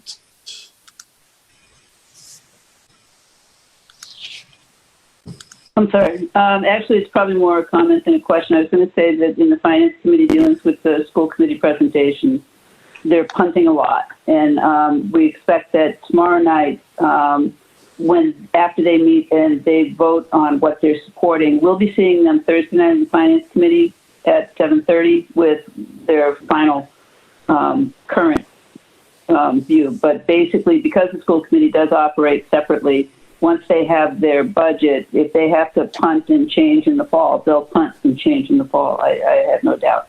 But you are certainly welcome to come join our meeting on Thursday evening at 7:30. The school committee will be presenting. I appreciate that. Thank you for the invitation. There is no shortage of meetings about budgets in this town or any town. Madam Town Manager, is there any other thing? Did you want to see the other document about the revenues or the other document, or did you cover that? Do you feel? This topic is yours. Yeah, I feel we covered that, unless there were any questions related to the other documents. About the revenues document, does anybody on the board have any questions about that? I mean, I think it was all captured in the overall adjustments that was shown previous, but I would open it if anybody does have any questions. Okay, I see none. So now we go to the review of annual town meeting warrant articles. And Mrs. Lantry, are you there this time? Please say yes.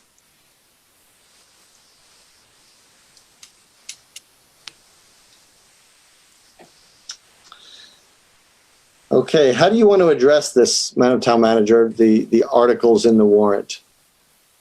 How do you feel is the best way to go through them? Let me pull them up.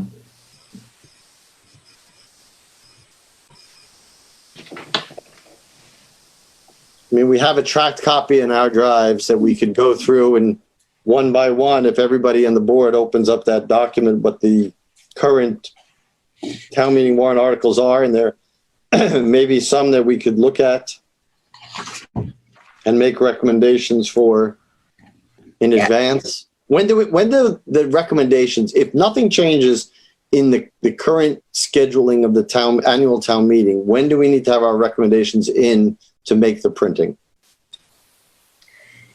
The May 12th is the last day because you have to vote, and actually we'll have to sign the warrant after that meeting. So we have the next meeting and the 12th. Those are the last two that we would have, right? Yes. Okay. So, all right. So just keep that in mind, the rest of the members. I mean, if you want to start from the very beginning, that's letter That's A. always, I think I learned from the Wizard of Oz. That's a good place to start. No, I think that was the Sound of Music. Sorry. Starting at the beginning is a good place to start. So regular reports, I don't think we're going to have a recommendation against hearing reports. I'm assuming. Hold on. Becky, nod your head, Becky, if you want to, you want us to take you out of order here. Okay, so I'm going to, let's put that on hold and we're going to go to Mrs. Lantry. I'm unmuting you. Okay, welcome. Thank you. Sorry for the wait. I tried a couple times and you stepped away, so. Sorry, dinner interfered. I'm sure all the rest of you are kind of hungry and wanted to have something else. I read that people, I've heard that people still have dinner, so I'll have to look into that. Yes, meetings that start at 7 o'clock. Who thought that would be difficult, but it is. All right, well, you're on now, so we're gonna talk about your article about the Community Preservation Act. You heard, you presented, we had question and answer, we had a good discussion last week, and you were, we asked if you wanted to go talk to the people who were working with you in proposing this and get their take on what they would like to do, given all the discussion last week. So I will leave it to you to tell us what you and your group would like to do. Okay. So I did speak to my group, and I also had the opportunity to speak with the community preservation people from Massachusetts, and they gave me input. And on their recommendation, we do want to go forward. We want to go forward with the understanding that we are going to come in at 1 to 1.5% on this. The Community Preservation Act told us then that this is where a lot of people are going. Most people are in it already, but this is where they recommended we go with this. It's just a matter of getting ourselves in. The future will be what the future will be, and we can adjust in our needs at that point. Our revenue stream is going to come from real estate taxes. It does not have anything to do with any other income stream. And there's still real estate transactions happening. They also gave us, the Mass State said that both times in the past we have passed a town meeting, and it has only been at the ballot that we have missed by a few votes to be able to get this on. And they also said that they've had 100% success when it goes to a national election. And this is where we're going to be landing, is on the national election as opposed to the town election. So we still would like to go forward. Okay, thank you. So the board, this is the decision that the board, so they're asking us to put this on. As I've said in the past, I am for the people deciding this. I'm for the program anyway, and I've been a proponent of it since its inception. But more than that, people will have two different opportunities. The town meeting voters and the ballot voters will have two different opportunities to weigh in on this. And I am more than willing to give Mrs. Lantry and the group their opportunity to present this to town meeting and to present this to the voters in the fall. That's my own personal opinion. I would open it up to the other board members.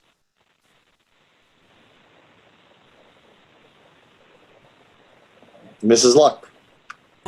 I was struck by a comment Michael Ray made a couple weeks ago when people said, well, if they want to put it on the warrant, we need to let them do that. And he said, well, if we have no impact, if we are just going to let anybody who wants to put something on the warrant put it on, then why do we bother having meetings to discuss whether they should be on the warrant or not? And I thought, that's really true. And I do not believe that this is the time to put something like that on. If they were going to look for a 1% CPA and the town was willing to lower the tax increase to 1.5% so that there would be no impact to the property tax owners, I would be okay with that. But the fact that it's an increase, I don't care whether you call it a tax, it's coming out of the property owners' pockets and it's going to the town. It looks like a tax to everyone else. And it certainly looks like a tax to me. It's like a debt exclusion. It's like an override. It's money the town collects from property owners in excess, in addition to what the town already collects. And I think that this is just the worst possible time to propose adding more to people's taxes. And so I would not be in favor of putting it on the warrant at this time.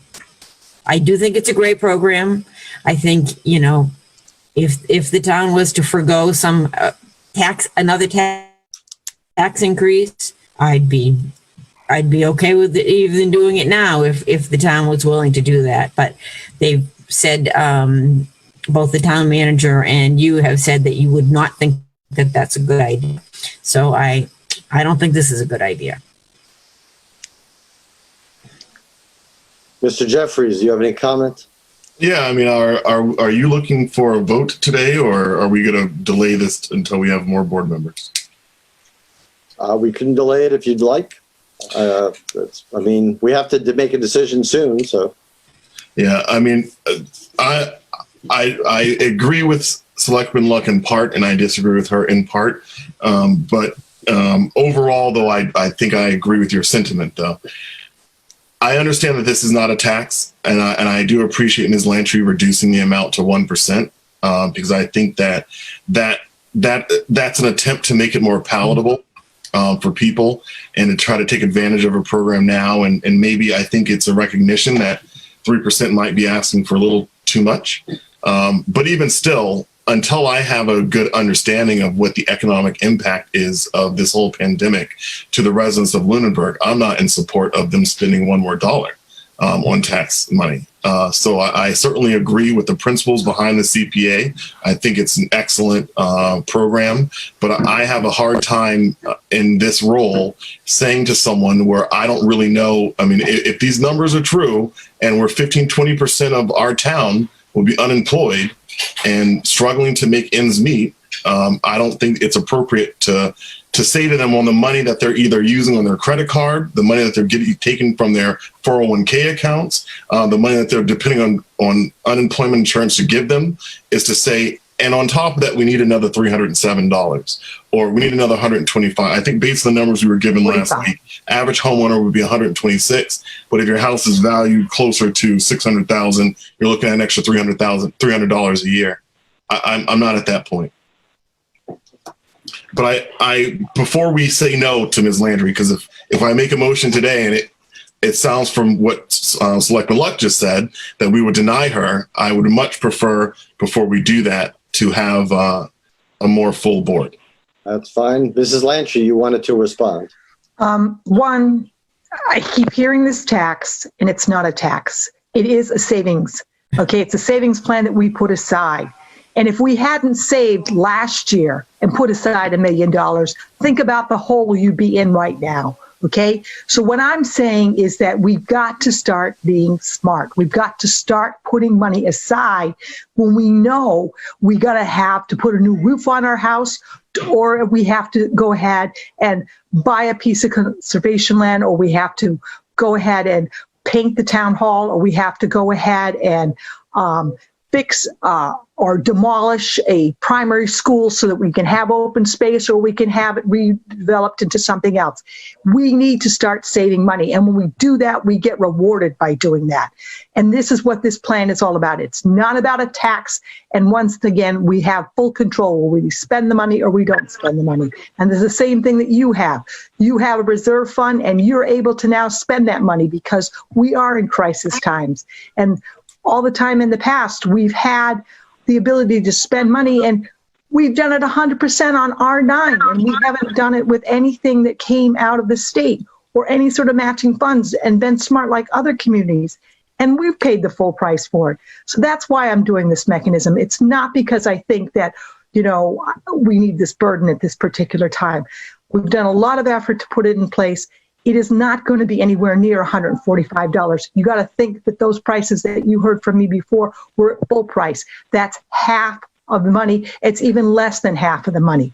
So it's not. It's going to cost you about $45 a year. It's your coffee money.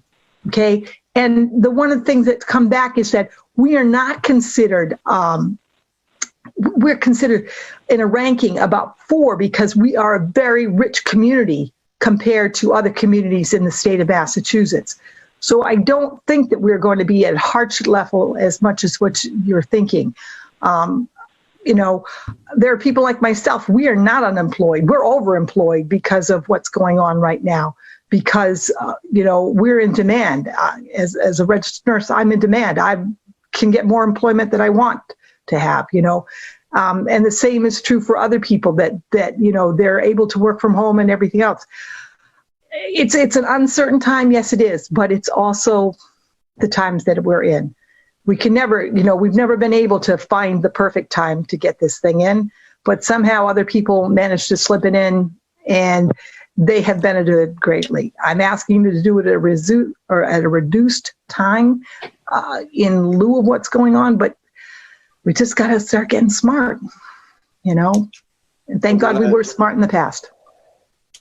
I want to comment on a couple of things. First of all, if this was my decision and the board were going to decide, and our decision would be similar to an edict to the rest of the town, I would buy more into the article that this is not a time for me to decide what to do. But this is completely, not once, but twice, completely within the realm of the voters to decide. So I'm not here to decide for people what they feel is a valid program or not. All I'm doing is giving them an opportunity to participate in a state program that's over a decade old, and I trust that they will vote what their individual circumstances are. I thought that was the whole essence of the way the country works. So I am not feeling I am putting this on to somebody's shoulder. I'm giving somebody the opportunity. As far as the savings program, that's the argument I've made all along, is that this is one of the programs that actually brings in additional money from what you put aside. So for those people, as Mrs. Lantry has been saying, to equate it or make a comparison to a 401k, if you put money away and your employer gives you extra money, that's why people do it. So it's not without its own reward. And of course, the money collected is completely reserved for the specific purposes of the program. There is no way it can be used in general fund. It's not going to fund a teacher. It's not going to fund a police officer. It's not going to fund anything. It's going to fund open space, conservation, recreation, community housing. Those are the things that it's there for. And again, I'm completely for the program, and I'm completely confident that the people of the town will vote what they feel is in the best interest of not only them, but the town as a whole. That's my personal feeling about the position we're in. I do agree it's contested, so I think we should try to get a vote when we have the rest of the full board, which hopefully we'll get next week, at least for a short time, so we can have this vote at the beginning, because I know one of our board members is under very trying situation with family life with one of his family members having the virus that they have to isolate in the house. So we may have a limited amount of time, but hopefully we can get him on the meeting. I appreciate you coming back, Becky, and telling us what your decision you bought. I respect the decision of your group to want to go forward. And when we have an answer for you, you're more than welcome to come to the other meetings. I don't know if it'll be the 5th or the 12th, but we'll decide that in one of those next 2 meetings. Mrs. Luck. I just have one question for Mrs. Lantry. Is she proposing 1% or 1.5%? I think we'll go in at 1%. That's where we're at right now. We'll go in little and then see where see what the future rides. But it's just that it's been so much effort to go forward, do all the paperwork, do everything else that we've had to do, that we just like to get this on, instead of starting the process all over. Thank you. Thank you very much, Ms. Lantry. Okay, so Madam Town Manager, if we can put that on for next week, and let's make sure we can try to get a full board, even if we get Damon just for a little bit at the beginning, so we have a full board to make this vote, because I know there's people on both sides of this. Okay, let's go. So what is the pleasure of the board? I mean, a lot of these things we're going to go over. Do you want 5 or 4 members on as we go through these town meeting articles, or are you okay with going through some of these basic ones? I much prefer having 5 members vote. Well, what do we have on next week's meeting, Madam Town Manager? Is it a full agenda?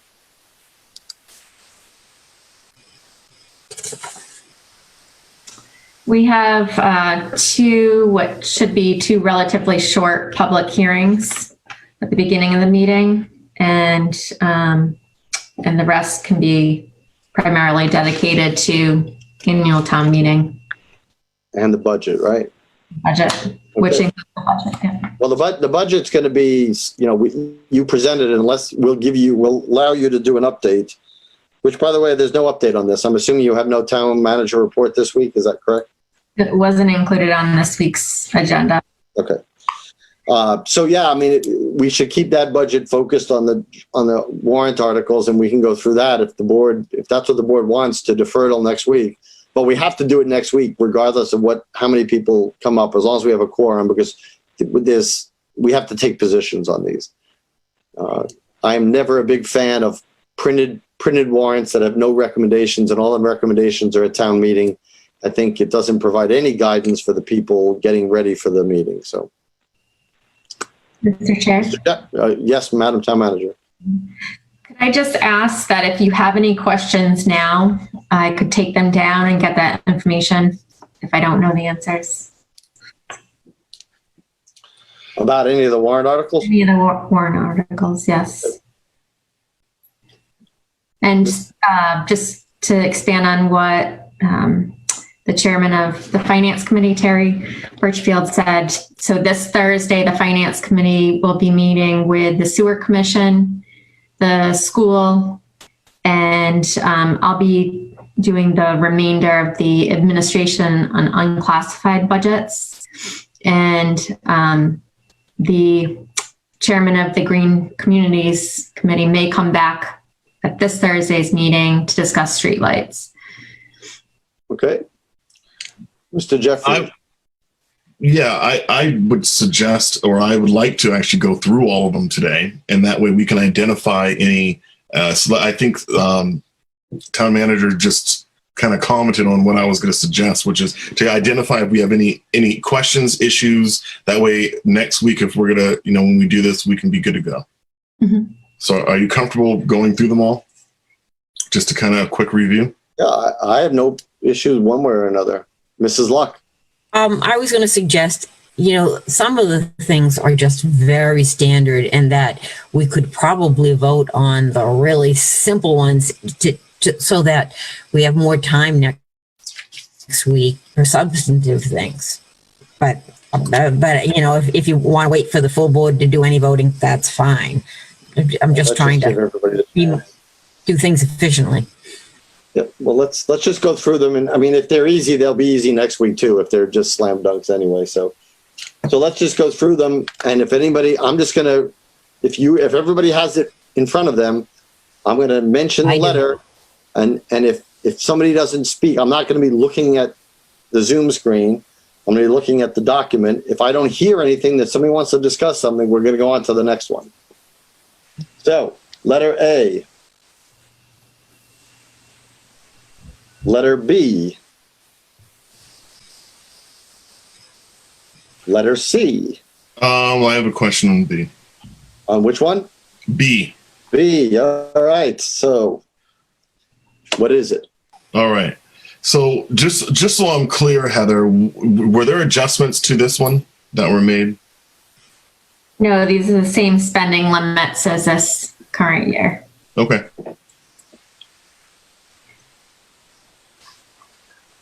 Okay, we can go on?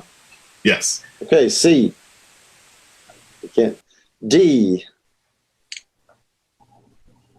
E. I have a question on E. Go ahead. This is just to clarify, this is as per our previous discussions related to their contract, just to make sure that the police contract is appropriately appropriated, right? Right.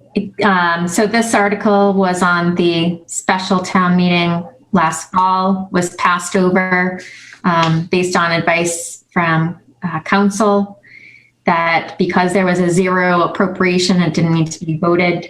That's since been reversed at the first year, even though there's no appropriation needed, that it's a vote. Okay, thank you. You're welcome. F. G. H. I. J. I have a question on J. Yeah, at least I get to practice my alphabet. Yes, J. All right, Heather, this is for the stabilization fund transfer for that. Do we have do we have an amount for that? I'm sorry. The amount that is earmarked in the budget I propose is 100,000. Got it. Comes out of from free cash. Okay. But that would, if there are changes made in a recommendation on OPEB, it would increase it by that number that was going to be designated for OPEB. Which is how much? What is the OPEB number? 110,000. Okay. K. Well, I would just like to remove it from the warrant. Okay, well, but I'm making any motion, so that you're against K. I get it. Okay. L. M. N. O. P. Q. R. S. T. Question on T. T. Go ahead. Are we, Heather, are you planning to move forward with this article? Yes, these are all positions that are funded and already in place already. So this has no financial impact, does it? The water safety instructor position is not in place, but the Parks Commission actually has a meeting on Thursday to discuss what will happen with the beach this year. But the article is written, just makes mention and puts positions in. It doesn't hire people, correct? Correct. It inserts it into the comp and class plan, assigns it a grade and position. Doesn't mean there is a position. There's many positions in the salary administration plan that are not filled. But this article does not impact the revenue at all. It's just, again, adding positions and their grades. Right. Okay. Can I ask a question on S? I understand that there's no money coming from the town for it, but it really sounds like it the way the warrant article is written. It says the town will vote to raise and appropriate. So I just want it clarified that this doesn't cost the town anything, because it really looks like it's going the way it's written. No, that would come out of PEG revenues from the enterprise fund. Okay. Yeah. Okay. It is interesting why it's called raise and appropriate, though. Right. It just Can it doesn't sound transfer or right. something? It's written the same as the sewer enterprise. That's how, because when they're setting, even at enterprise, when they're setting their budget, it's anticipated revenues, receipts. So they're raising those Okay. funds. But it sounds like the town is raising. Doesn't come out of, just doesn't come out of taxpayer money, no. Right. Comes out of cable revenue. Yes. Yep. I think it should be reworded though. Well, I'm sure these are legally required, so I don't think we have much choice. Is that true? Yes, that's That is the, legal requirements. We are raising it, right? We're just not raising it from the taxpayers in this case. right. Okay, so what we were at, you, All right, question on you. yes. It's like I'm asking questions like A lot of every. people question me, believe me. So this is if the town will vote to secure estimates for demolition of the old primary school. If you can just refresh my memory, was there some action that any of us members were supposed to take for this article? Well, we're not supposed to take it. The next step was to be getting exactly what this is asking for. Do we have any money allotted for this, or is this probably going to be, there's no money for this, right? No, we have the estimates from the hazardous materials survey as far as the removal of hazardous materials, that cost. Right, but we don't have anything for the design or demolition. And we're not going to probably, so this should probably, when we get to this next week, we should probably remove this and put it on the fall. And so just to read this is to see if the town will vote to secure estimates for demolition of the old primary school and a future design of the space or take any action relative thereto. If you wouldn't mind next week, I think that we should probably discuss this article in conjunction with Ms. Lantry's article. Just so that way, just as a frame of reference, if I forget to bring it up, if you can remind me next week that we should probably discuss this with Ms. Lantry next week. You want to discuss a town warrant article that's not to do with the Community Preservation Act? I guess what I'm trying to draw is that if on one hand she's suggesting a mechanism to pay for this, and then on the other hand we're suggesting something that that we would have to pay for through another funding means, that it may be a conversation that overlaps. I don't think there's anything in the Community Preservation Act that would allow for the demolition of something.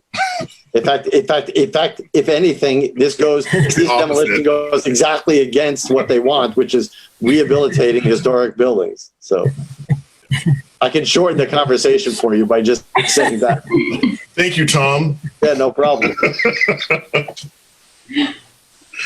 But you can bring it up next week. We're not voting on anything now. So, I guess I was just trying to understand if we were looking, because I remember that there was, with this discussion initially, I thought that we were trying to get some estimates or have something to as a placeholder for this article. Because this. Well, so the estimates for the hazardous waste removal we have on that site, but everything else is going to take money that wasn't in the budget. And we're going to need, the next time this article appears, we're going to need to have an appropriation for it so we can have somebody give a demolition price and do the future design of the space.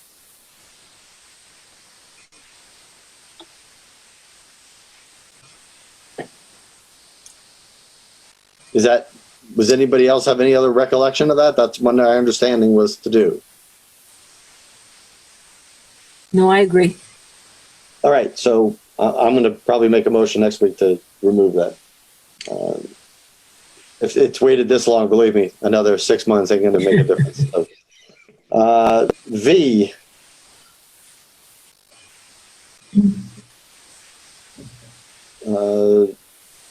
W. That's just to hear a report. X. Y.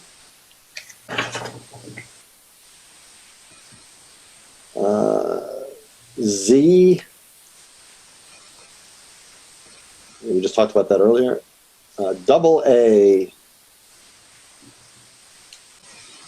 Yeah, we'll see where the Green Communities Task Force wants to go with that. B, double B. Will we hear from Green Communities next week? Well, I think they're going to be at the Finance Committee, I heard. Yes, they'll be at the Finance Committee. Either they may not, because it's probably going to be a long agenda already for finance. So they may be there this Thursday. If not, it would be next Thursday. Okay. Will we know in advance? As soon as I get confirmation of that. But the chairman asked to invite the other chairman to the meeting on Thursday. You can't say that, at the end of the meeting that it will be a long discussion after all those other budget discussions. But is their agenda isn't posted yet, finance? Well, it's still chairman's discretion. You can put something on the agenda, and if it goes too long, they can say we're going to postpone this till next week. So even if we think they might be there, they may not be discussed. There's always that possibility. And I think it's worded they have a review of annual town meeting articles. That's the following week is the review, or this week? So this week they have on their agenda review of annual town meeting articles. Are there particular questions you have? Well, yeah, because I'm not sure what route they're going to take, because they talked about several alternatives, right? They talked about buying, just having Unitil do everything and paying for the LED fixtures, all the way down to the town spending a lot of money to buy them. So this doesn't really articulate what exactly they're intending. I think as they left it pre-COVID-19, their preferred option was to purchase the streetlights outright from Unitil. And that way they could apply for a competitive grant next year for the conversion piece to LED. That's what they left But you don't know where they are now. No. So I will. Oh, that's my question. Find that information out. If they're not, and if they can't make Thursday's meeting, and if that won't be on there, I'll look for that information. Yeah, because we'll need the information for Tuesday, right? Thank you. You're welcome. I think we're up to double C. I think I lost you here. Double C is Page 11, bottom of page 11.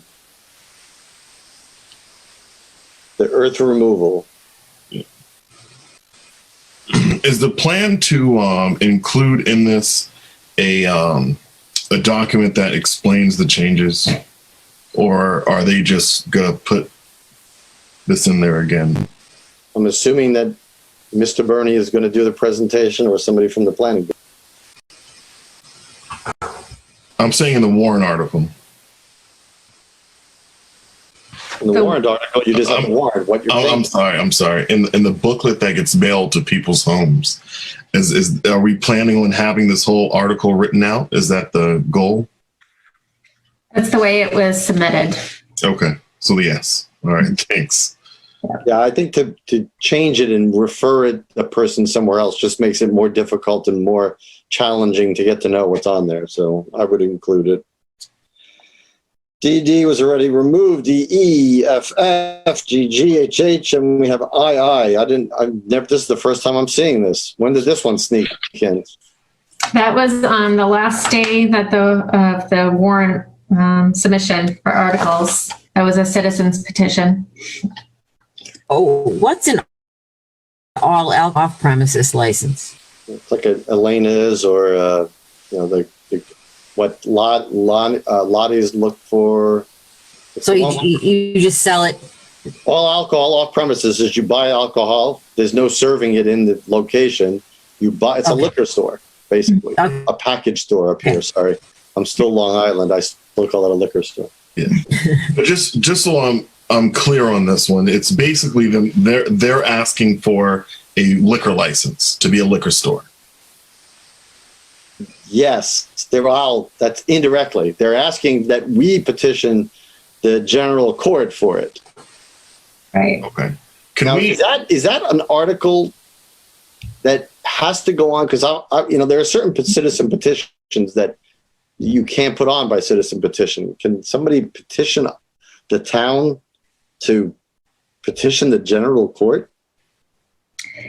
The article has to go on because it's a citizen's petition. It meets those requirements, but the action after that would only authorize the board to petition the state. It wouldn't require. Which we're already authorized to do that without this article. No, you would have to get town meeting approval, just similar to what was done for the other two. Got it. That's right. I So wasn't now, does the town have a certain number of all alcohol off premises licenses available, or can you give out as many as you want? No, that's the problem. The problem is you're limited. And so when we made the other two articles I think it was last fall or last spring, it was because we were out of all alcohol off premise licenses. So we asked them to add two. And we don't, do we have responses on either of them? No, I think we were at that point where one had gone through committee and was favorable. That's right, yeah. One had for Lonnie Orchards, and the other one wasn't moving forward because there was no address assigned. And since then, they've only been dealing with. Right. That was before the world stopped, yes. So this is like an additional liquor store in Lunenburg. Do you know how many we have now? I would have to look that up. Two or It'd be good to know that for next week. I think we have three. We have Lunenburg Liquors, we have Elena's, and we have the one on the nurseries. What is it? Central Mass Nursery Garden Center on Chase Road. Those three I know about. I don't know if there's any others. I think we only have three. Hannaford's, right? Yeah, Hannaford. So there must be four. There you go. Maybe Mr. Mike's. I don't know if that one's just a beer and wine. What's on this one on Electric Ave? Yeah, that's Lunenburg. The lights. Oh. So I have a question about, is it, I mean, we're not obviously voting on this tonight. This business, the owners, Al and Daisy, they're pretty decent people. And my interactions with them, let me rephrase that. My interactions with them, they've been very decent people. But I think that there's like a couple things going on here. Number one is that store is up for sale. So it's actively on the market right now. So it's a little confusing to me that they are looking to secure a liquor license while in the process of selling their business. Maybe I don't want to hypothesize. It would seem that that maybe this would be an opportunity. The second thing is I've never been to a liquor store that doesn't sell lottery tickets, and they no longer sell lottery at that location. It just seems that there's some questions here that we don't have answers to. That is it possible to ask them to? Would it be beneficial to ask them to come before us about this, or should we just wait till after town meeting for that? We could ask. Now this isn't one that we can make a recommendation or not, right? But this has to stay on because it's a citizen's petition. Yes. Okay. So we can ask them to come before us, but they're under no obligation, of course. Yeah, 'cause I think it changes the discussion if someone is asking for a liquor license while intending a specialized liquor license while then intending to sell that business. To me, that's a little different than saying, hey, I'm trying to have a business in town and this is how I can grow it or expand it. Anyway. That's fine. I mean, obviously it's going to take over a year anyway, so. Yeah. All right, that's the whole list. So there were no real questions.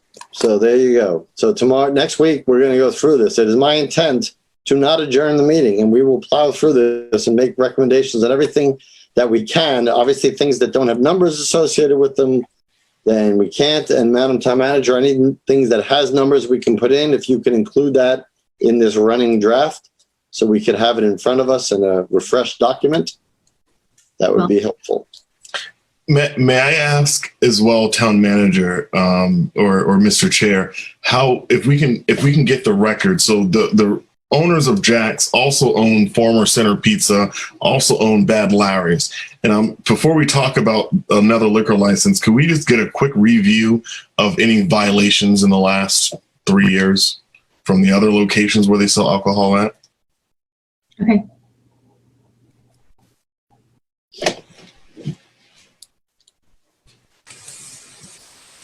Any other items to discuss under review of annual town meeting warrant articles? I just have one question for the board. This wasn't discussed in depth, but it was brought up about the capital plan by the Finance Committee at their last meeting, whether to defer, because it was cut in half, and the funding source for the half that is still in the budget is from free cash. What the sentiment is about deferring that or not deferring that? Deferring the things that you've already proposed to be deferred, or deferring more? The capital plan, deferring more. I'd prefer to defer more. No, I think that you're misunderstanding. Only because I know where you've come from and other things, I think you're misunderstanding what the town manager is asking.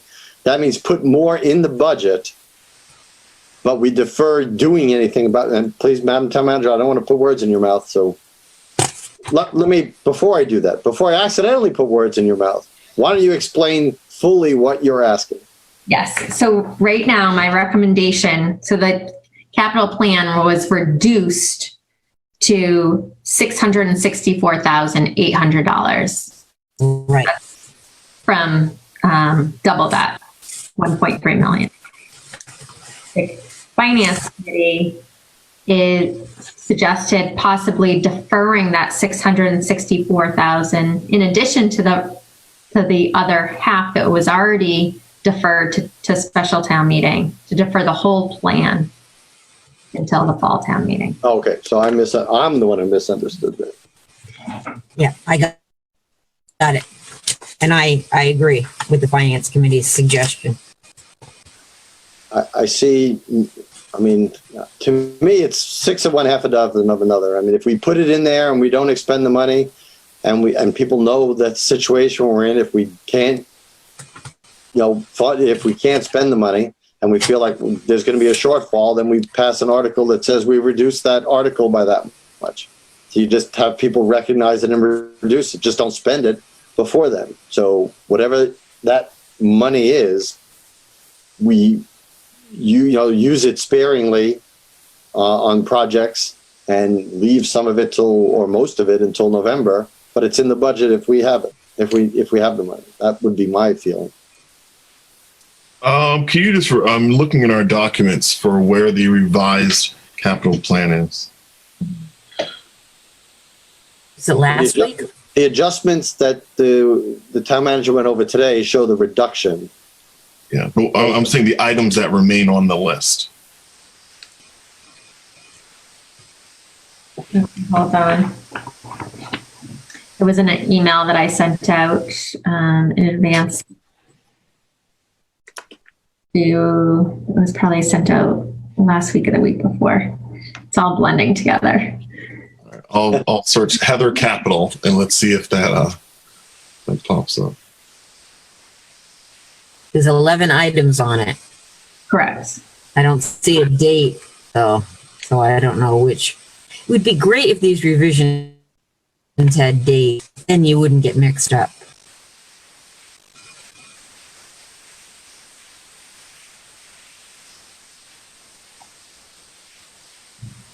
You probably presented it at the finance committee meeting, right? Yes, I know it was discussed then.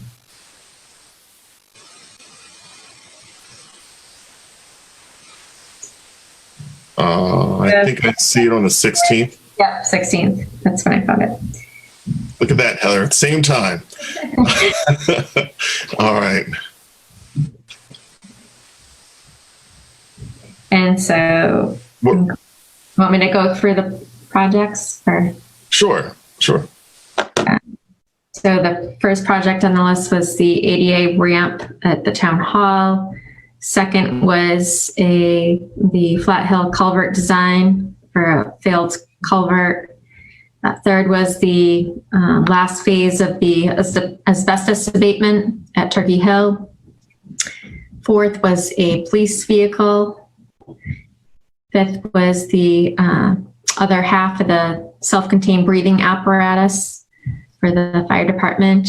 Sixth was the ALS equipment for the ambulance. Seventh was the ACO vehicle. Eighth was a midlife overhaul of Squad 3. Ninth was portable radios for the police department. 10th was design AC for classrooms at the primary school. And the 11th was a reconfiguration of the front entrance of the senior center. All right. I would suggest keeping these in the budget. Well, you know, like 2 of them are design work. Why can't you put off design work till the fall?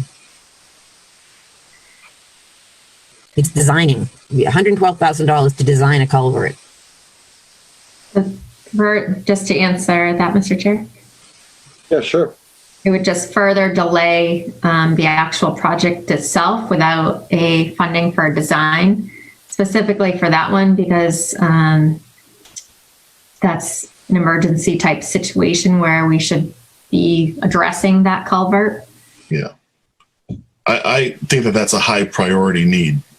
So Well, the asbestos abatement, can't we put that off? I mean, you know, they do a little bit every year. You can certainly put that off.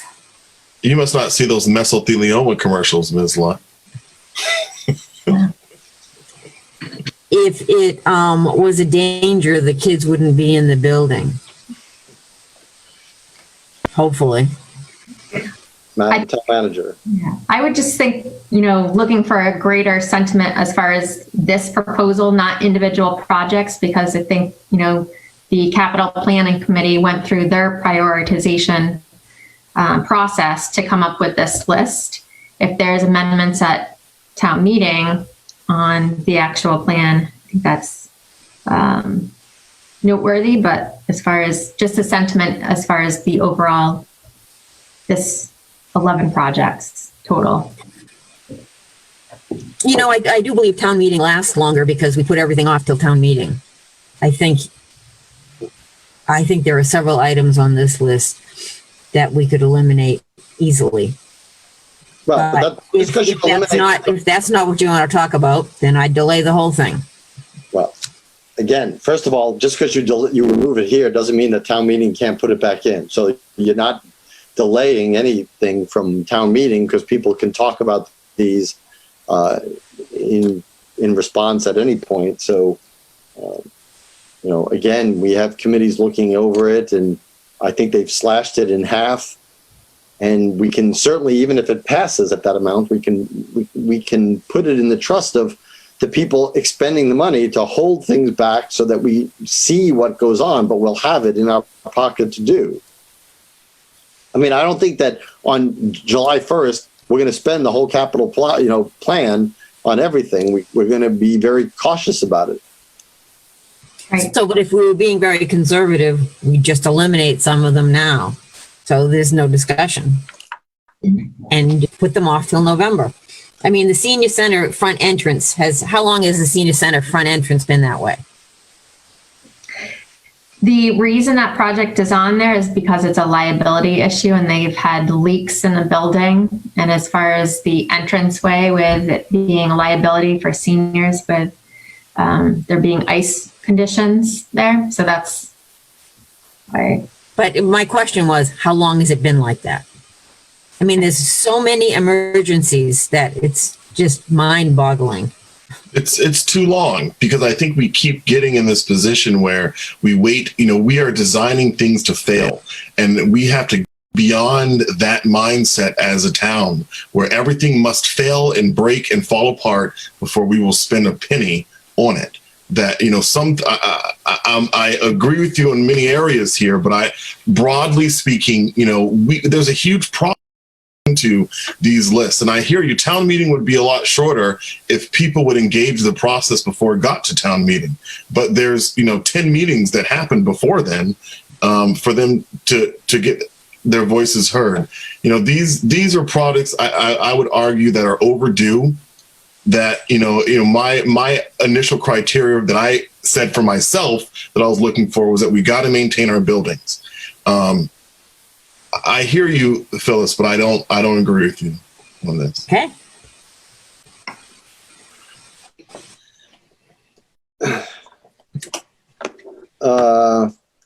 Okay. So, any further discussion about town meeting? I'm almost afraid to ask. Town meeting warrant articles. All right. So we have up next Tuesday. We have our next meeting, and we have a meeting on May 12th. Both of those, we have to finalize the warrant articles and then everything that's going to go in there, with the assumption that we are going to go ahead with town meeting. Of course, all this could change depending on how things go in the country and the state. Hey, I have a question. Yes. When is the last adjust the budget? Is there a date when there can be no more adjustments to the budget before town meeting? No, I mean, you could adjust the budget at town meeting, presumably. So. Okay.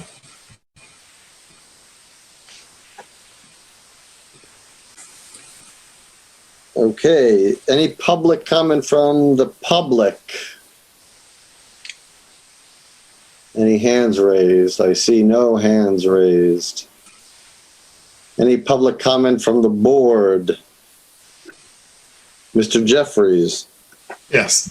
So I just want to encourage everyone at home who's toughed it out and are still with us at 10 o'clock. That I certainly want to just remind you that there's a lot of businesses in town that are struggling right now because of the lack of customers. And, one thing that we've tried to do in my own house is twice a week, we're trying to order from some of the local restaurants to make sure that we're, helping the money keep flowing in the local economy here. And I just want to encourage you at home, if you have the opportunity to support your local businesses, to do that. And if you have some free time in the mornings while you're home and your children need something to do, to glove them up and put on some masks and pick up some trash on the sides of the road as well. All right. Thank you. Any other public comment from the board?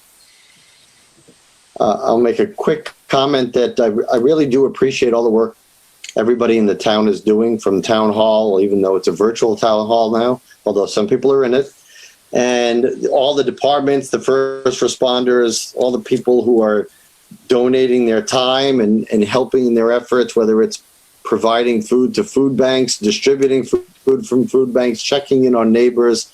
It really is, I see so much from the social media groups in town, how much people are doing and how much people are caring. And so thank you for all that. And hopefully that will be lasting long after the, quarantine is lifted, that sentiment of true community lasts going forward. And I want to thank everybody for their efforts in doing that, and everybody who's putting in lots of hours, as Mrs. Lantry said, in the first responders and in the medical staff who are working under incredible hours, and the people in all different walks. I mean, I won't go through them, all the delivery people, all the mail people, everybody who's out there, and all the people working for charities, et cetera. So it's really been trying on a lot of people, and hopefully just a little bit longer. So that's all I wanted to say, and continue the good work. Okay, I would entertain a motion to adjourn. So moved. Second. Any further comment? All those in favor, Mrs. Luck, Aye. Mr. Jeffries, Aye. and I for myself. Good night, everyone. Take care of yourselves. Take care of each other. Good night. Thank you.